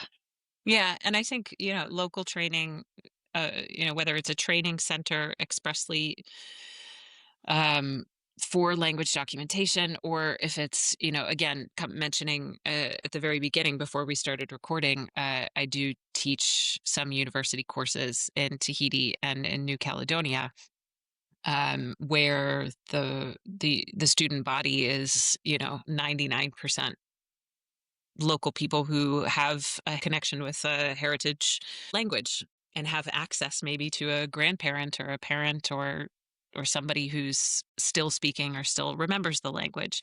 So these universities having programs that include courses in language documentation is a really great way for somebody then like me, and hopefully my students in future years, to teach these courses to people in a way that's really manageable, to say, like, you don't have to be some great linguist to document this language of yours. You can have some skills, and there are methods, and you need to know these methods, but then just you can take the recorder and you can go and you can record, and then you can safeguard these in archives or local archives, which are also increasing. So that's a big positive, even if it's not just government run language centers or training centers, even universities and local people just getting their hands on some training. This is where I can plug an open access article by Deborah McDougall and Alfio Zambula called Grammar as a Bridge about the Kulu Language Institute in Solomon Islands, Cool. which I think is a really interesting example of Yeah. this kind of stuff. Yeah, for So sure. we're not, yeah, I think the field has moved from like very extractive research to collaborative research to now almost like a separate stage where we're talking about, structures and involving people in a more, structured way. Yeah. So, what do you think was one of the good outcomes that came out of doing the show? I think the biggest positive is that people know what language science is in a real palatable, bite-sized way, and the importance of looking at languages and not just the major languages, and what that means to all of us, and what a uniting thing that is for all of us. That was what I wanted from it. And I think came out of that and just the feedback that I've had since the episode came out, in people that worked on production who didn't really know or necessarily care about linguistics beforehand, were like, whoa, that is impactful. That touches my life. That touches the people around me in some way. I'm hoping that that's what came through. Hey, everybody, linguistics exists. Exactly. Yeah. And it's cool. I mean, it's a really cool thing, but more than being cool, it's like our, I say it's our human superpower in the episode. And I really believe that it's this complex language, our complex communication tool that allows us to like express everything around us, our entire history, our entire line, our cultural practices, just through this thing we're doing with our mouths or with our hands. It's super cool, and it's really uniquely human, and that's all of us. We're talking to Dr. Mary Walworth, who featured recently on Pole to Pole with Will Smith in episode 5, Pacific Islands, about language endangerment and climate change. Mary, thanks so much for coming and hanging out with us today. Thank you, guys. It was really fun.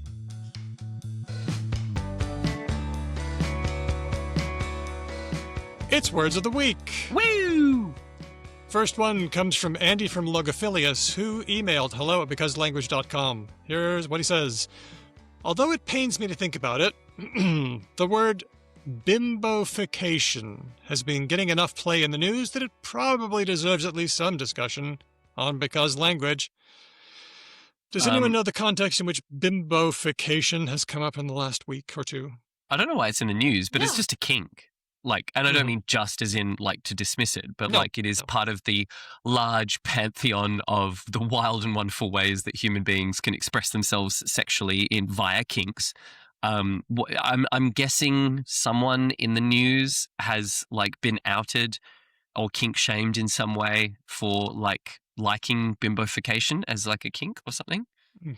Correct. Is it only a kink, or is it also like making yourself seem stupider than you are in general? Ben, what's your understanding of bimbofication? Or the term bimbo? First of all, I don't love that I have become the kink, like the professor of the show. We don't know. We're totally vanilla. I would like to put it out there that whilst I would be honored to be as experienced in kink as it is made to seem like I am by mostly Daniel, I'm sure anyone with any, and I have no doubt there are many of our listeners, because we've got some pretty kooky listeners in a really positive way. There's almost certainly a bunch of members of our listenership who are like big on kink, and they will listen to my explanations and be like, this fucking dilettante doesn't know shit. And you would be correct, kinky listener. I don't know much about this stuff, but apparently I know more than my ex-Mormon co-host. So I have become the conveyor of the information. To answer your question, Daniel. Thank you. Bimbofication from a kink perspective, my understanding is a playful and unserious sort of descent into the aesthetic and cultural trappings of the archetype that we would call the bimbo, right? Like super blonde, really ditzy, fake lips, fake boobs, all that sort of stuff that we would put in the sort of collective grouping of like what a quote unquote bimbo is. And let's acknowledge that that's a pretty gross and sexist term and largely, I think, kind of outdated as well. Nevertheless, within the kink community, like doing it's essentially a form of role play with like really elaborate dress ups. And that's how I would describe that as a kink. But also, Okay. there are people who enjoy women who have a very elaborate persona. I'm just reading this from LGBTQNation.com. Many of the women in the scene are adult film and entertainment performers, augmenting their appearance to achieve a Barbie doll-like appearance. And Ben, you got it with the fake boobs and the eyelashes and the outrageous persona. Now, this is going to take us to a political place here, so, gird up your loins. Kristi Noem was an American politician. She was picked by Trump to be the Secretary of Homeland Security, where she was the one in charge of ICE raids. Now it seems her husband, Brian Noem, has made the news because he enjoys bimbofication. He enjoyed women who were in the scene. He enjoyed dressing like just such a woman. And the pain that I think Andy's talking about, my read on that is we hear it because language headquarters don't care if people like that sort of thing. We wish that people felt more free to express themselves sexually. We earnestly want that. But MAGA conservatives don't want that. They continually throw up an idealized and sanitized version of the family and society. It doesn't have people of color in it. It doesn't have LGBTQ people in it. It scarcely has women in it, not that are people who have the right to self-determination. And this is the straight husband of this politician, correct? Yes. Well, yeah, maybe straight in a public-facing way, but I think the suggestion here is probably rather more queer in their like private sexual lives. But he is married to a MAGA figure, and so we do get a grim sort of satisfaction when a cruel person in politics like Kristi Noem finds that they can't attain their phony ideal of family and society, especially when she was having it off with someone else in Trump world, equally cruel and stupid.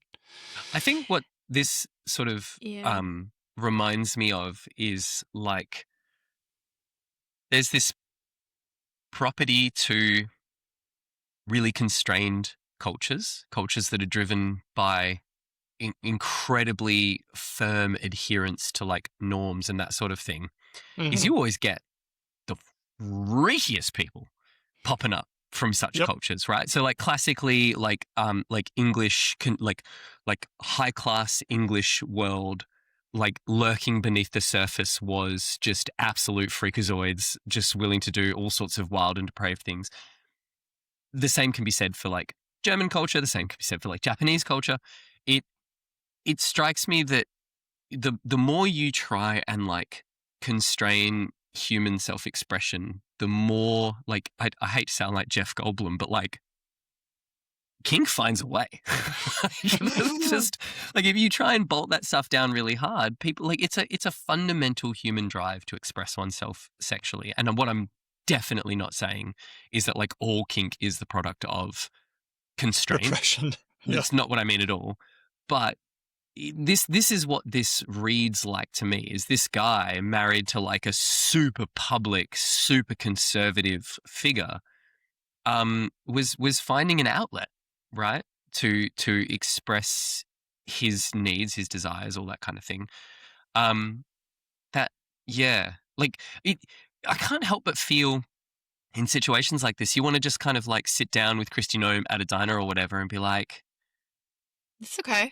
This lady, this is what, like this evil that you think the world is. It's mostly just blokes who want to like dress in ladies' clothes and like get their fuck on.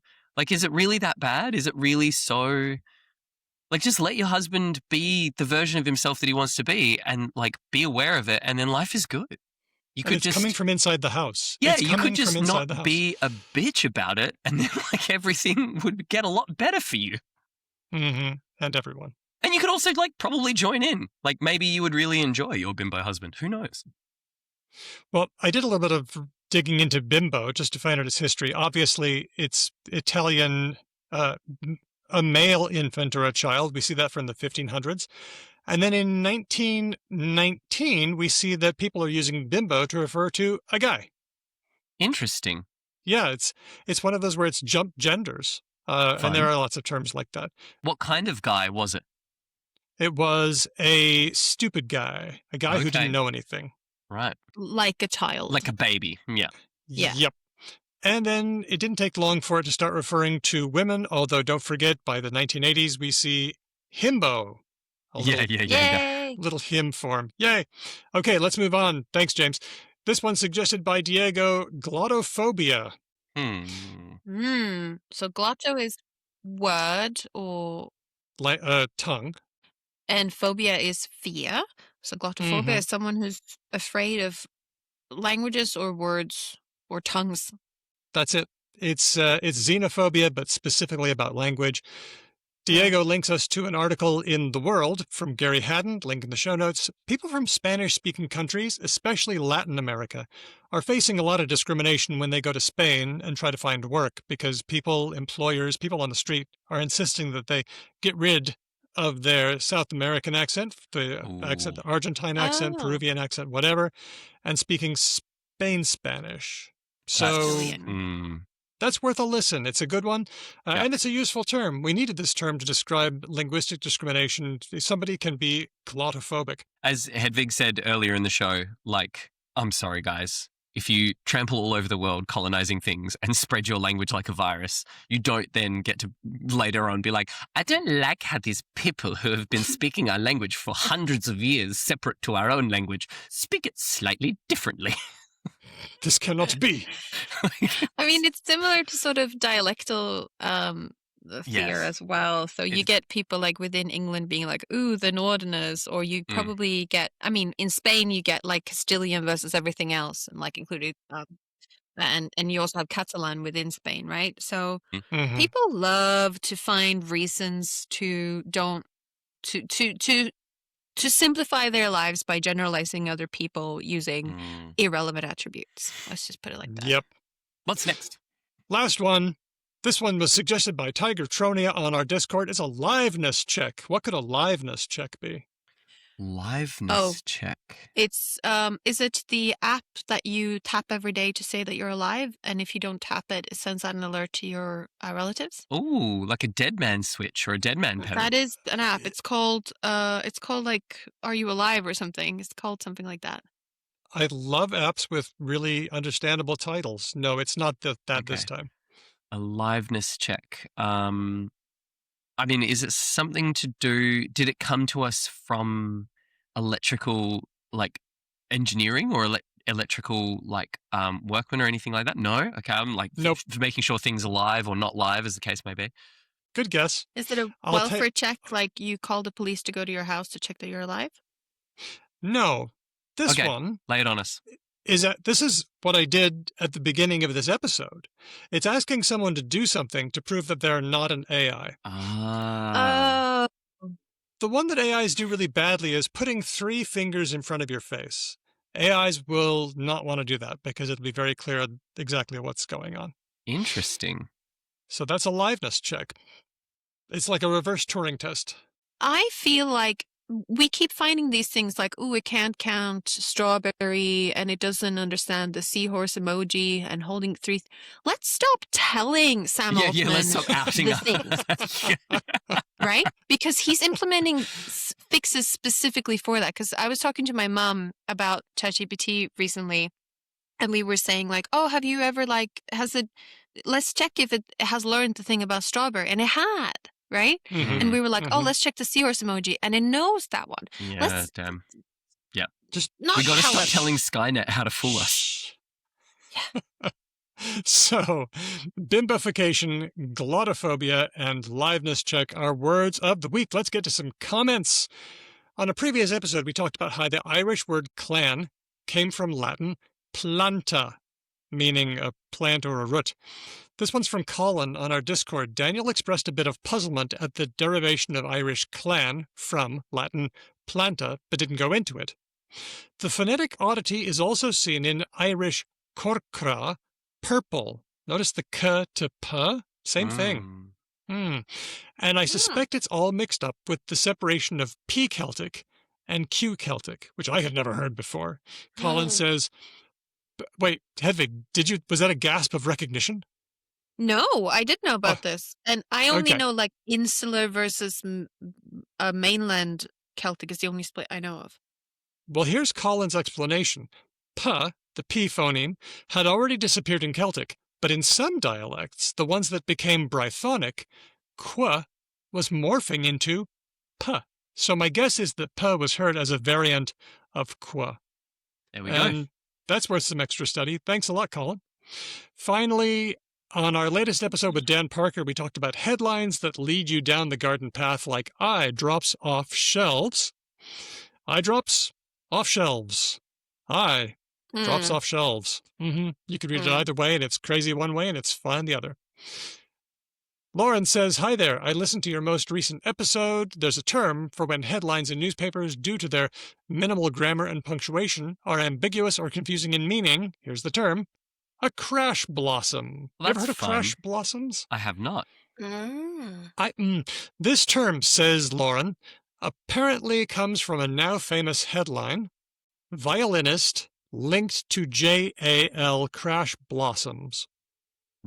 I have no way of interpreting that linked to meaning. the crash and the violinist blossoms.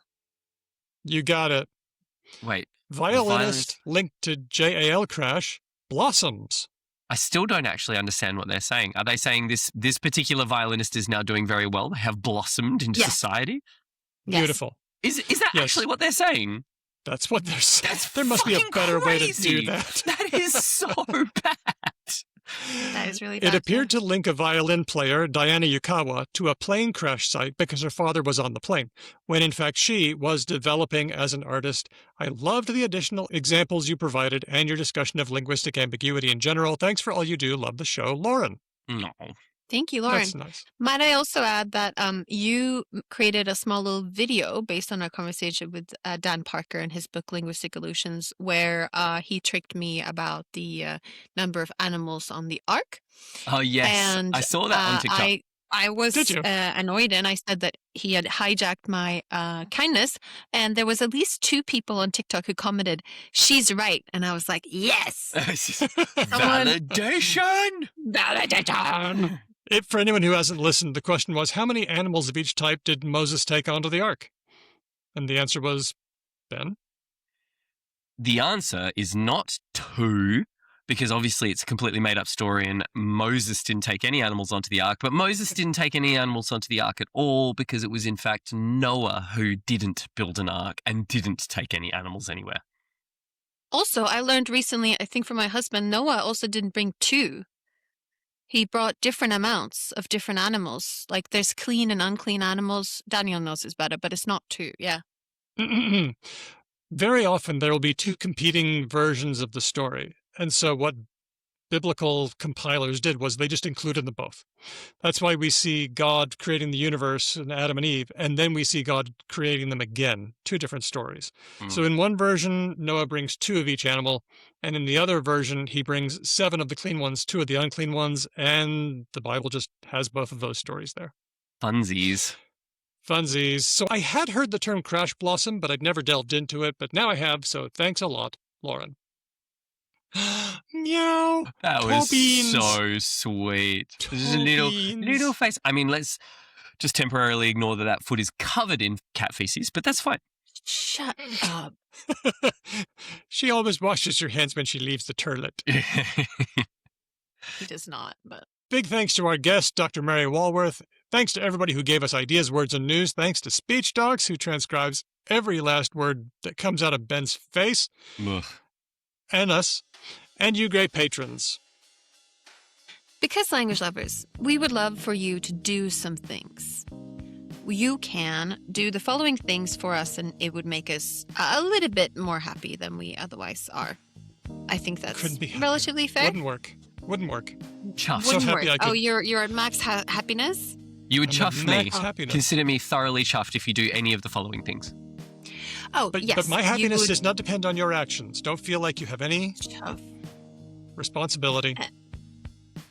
You can follow us. We are becauselanguage.com on Blue Sky, and we are becauselangpod a lot of other places, including Facebook, Instagram. Do we still have an active Twitter account? Yes, we do. If we do, yeah. And you can send us ideas like items for related or not, or jingles for related or not, or comments on related or not. Also, we have other segments such as the news, which you The can also related send or not items show. to. You can, if you're a Patreon, you can write to us on Discord. We have a channel for news and channel for related or not. If you are not a patron, you can also use the speak pipe on our website, becauselanguage.com, or email us at hello@becauselanguage.com, and it will get to us. If you like the show, feel free to tell a friend about it. And if you don't like the show, I'll quote Chris Endry, who's a Canberra comedian. I listened to his podcast recently, and he said, if you don't like the show, don't tell anyone about it and try and forget that you heard it so that you can listen to the next episode afresh, and maybe we'll get a second chance. That's nice. Oh, nice. And if none of those things suit you, you could also become a patron. You get stuff, depending on what kind of level you patronize us at. Your support helps keep the show running. It helps keeps us in supplies and software, like the cool thing we use to record ourselves at 3 disparate parts of the earth simultaneously. You keep regular shows free for all of the humans out there who just listen to us for free. And if you join at a particular level, you will get the very special scrambled egg shout out that we smoosh up. And by we, I mean Daniel smooshes up every single week. Daniel, how have we smooshed the patrons this week? Well, this one's about counters. Typographically, do we know what a counter is? I don't. What? A counter is a little enclosed space on a letter, like the 2 bubbles in a capital B or the 1 in an O. Oh, folks, this is going to go bad really quickly. I asked about this. I know, because Daniel's a font nerd, and recently in the Discord, I was like, what are fonts where the space, inside the O or inside the B, are, filled in? And apparently that's a counter. Yes, it's called a counter. And I was looking for one. I have seen fonts where it's got letters and then it's got counters, and you can put one on top of the other, and it looks really cute, like a kid drew it or something. Really good. I see what you mean. Yeah. Yeah, and I thought, well, who has the most counters? So I counted the counters, and here they are. Oh, God. Okay. So we're starting off strong. We're starting with the most, and we're moving to the least. So 7 enclosed bubble spaces, also known as counters, go to Andy from Logophilius and Linguistic Chaos. Now, the interesting thing about their names is they're very long. So if you if you divide the number of counters by the number of actual letters, they both drop to the middle of the list. Okay. At 5 counters apiece, we've got Roger, John Troy, and Pharaohcat. 4 counters in their names is Andy B, which is good because it's not a very long name. I think if you normalized for him, he'd be way up the top. Diego, Wolfdog, Molly D, Rosemary, Aria Flame, Grammarian, and Sonic Snedgehog. 3 counters in the names, and we have Aldo, Renee, Becky, Aisha, Joanna, Laura D, Rachel, Steele, Amanita, Colleen, Ignacio, Meredith, Lord Mortis, Kenny Archer, Faux Frenchie, and Fun, Ben, Daniel, and Hedvig, all tied on 3 at the bottom of the 3s. At 2, we have Sam, Rash, Fiona, Helen, Lance, Nigel, James C, Martha, Mignon, Sydney, John Mac, and Christopher. And at 1, we have Amy, Amir, Manu, Tim, Stan, Tony, Elias, John K, Kathy, Keith, Kevin, Larry, Lissa, Zachary, Nasrin, Nikolai, and Whitney. Whitney, that's impressive to have only 1 counter and having that many letters. Very cool. Yup. And finally, with 0 counters, you blobless, unenclosed freaks, Chris L, Iston, Lucy, and Luis. Thank you to all of our patrons, even the counterless vagabonds at the end of the list. Our theme music was written and performed by Drew Kreplyanov, who also performs with Ryan Bino and Didion's Bible. Thanks for listening. We'll catch you next time, because language. Pew, pew, pew, pew, pew, pew, Pew, pew, pew, pew. Thank you both. You're welcome. Anyway, I've made myself coffee, which is why I'm a bit late. Oh, there you go. Oh, No, that's that's great. So we've got to give it approximately 40 minutes, and then you'll be like, pew. Something like that. I make it with half Uh, decaf nowadays because otherwise I get anxious. How It's a fascinating. lot I have not better. encountered this property, this propensity in caffeine. Oh, I put it down to you being are blessed. monstrously out of touch with my own inner landscape. So, Yes. like, maybe Yeah. I am feeling incredibly anxious, and my brain is just like, this is fine. Everything's fine. I don't know why you're jittery. Don't pay attention to that. Yeah, lack of self-awareness is the way to caffeine insensitivity. It's like, oh, I'm not susceptible to... No, I just don't know my feelings, and I'm not very Yeah. self-aware. Yeah. Yeah. Then there's the times when I've like, oh, maybe I'll skip coffee today. And then I'm like, why am I dragging my ass Yeah. around? Oh, my God. Oh, wait. I'm not caffeine insensitive after all. Yeah. We've got a lovely coffee caravan down by the river near where I Ah, live, and on a nice. Saturday morning or something, I'll wander down there. And I went there with a mate recently, and I said, "Oh, hey, can I grab a flat white with 2 extra shots?" And the very nice Italian That's a lot. barista was just like, "Señor, no, for too many, too many shots. I give you 3." Look, mate. My local drug dealer told me to take it easy, basically. It's So like, you roll. my friend, no. I not something terrible has happened. I can see this. No. And then you say, I can see the concern in your face. No. However, I yielded. I take the philosophical standpoint that when random strangers are giving you Yeah. unsolicited advice, it's normally a really good idea to listen to that person. Friends and family, people who know me well, totally disregardable. But like randos who are just like, dude, are Sir. you sure? I'm like, There is a candidness that can come out sometimes with strangers where like they don't care enough Absolutely. about you to lie, and 100%. Yeah, this is exactly my philosophy. This person's not Yeah. taking my feelings into account. He's just like, that's a concerning amount of caffeine. Don't do that to yourself. well, at the point at which you become my doctor, then you can say comments like that. Otherwise, I got this. Said like a man married to a doctor. Or my wife.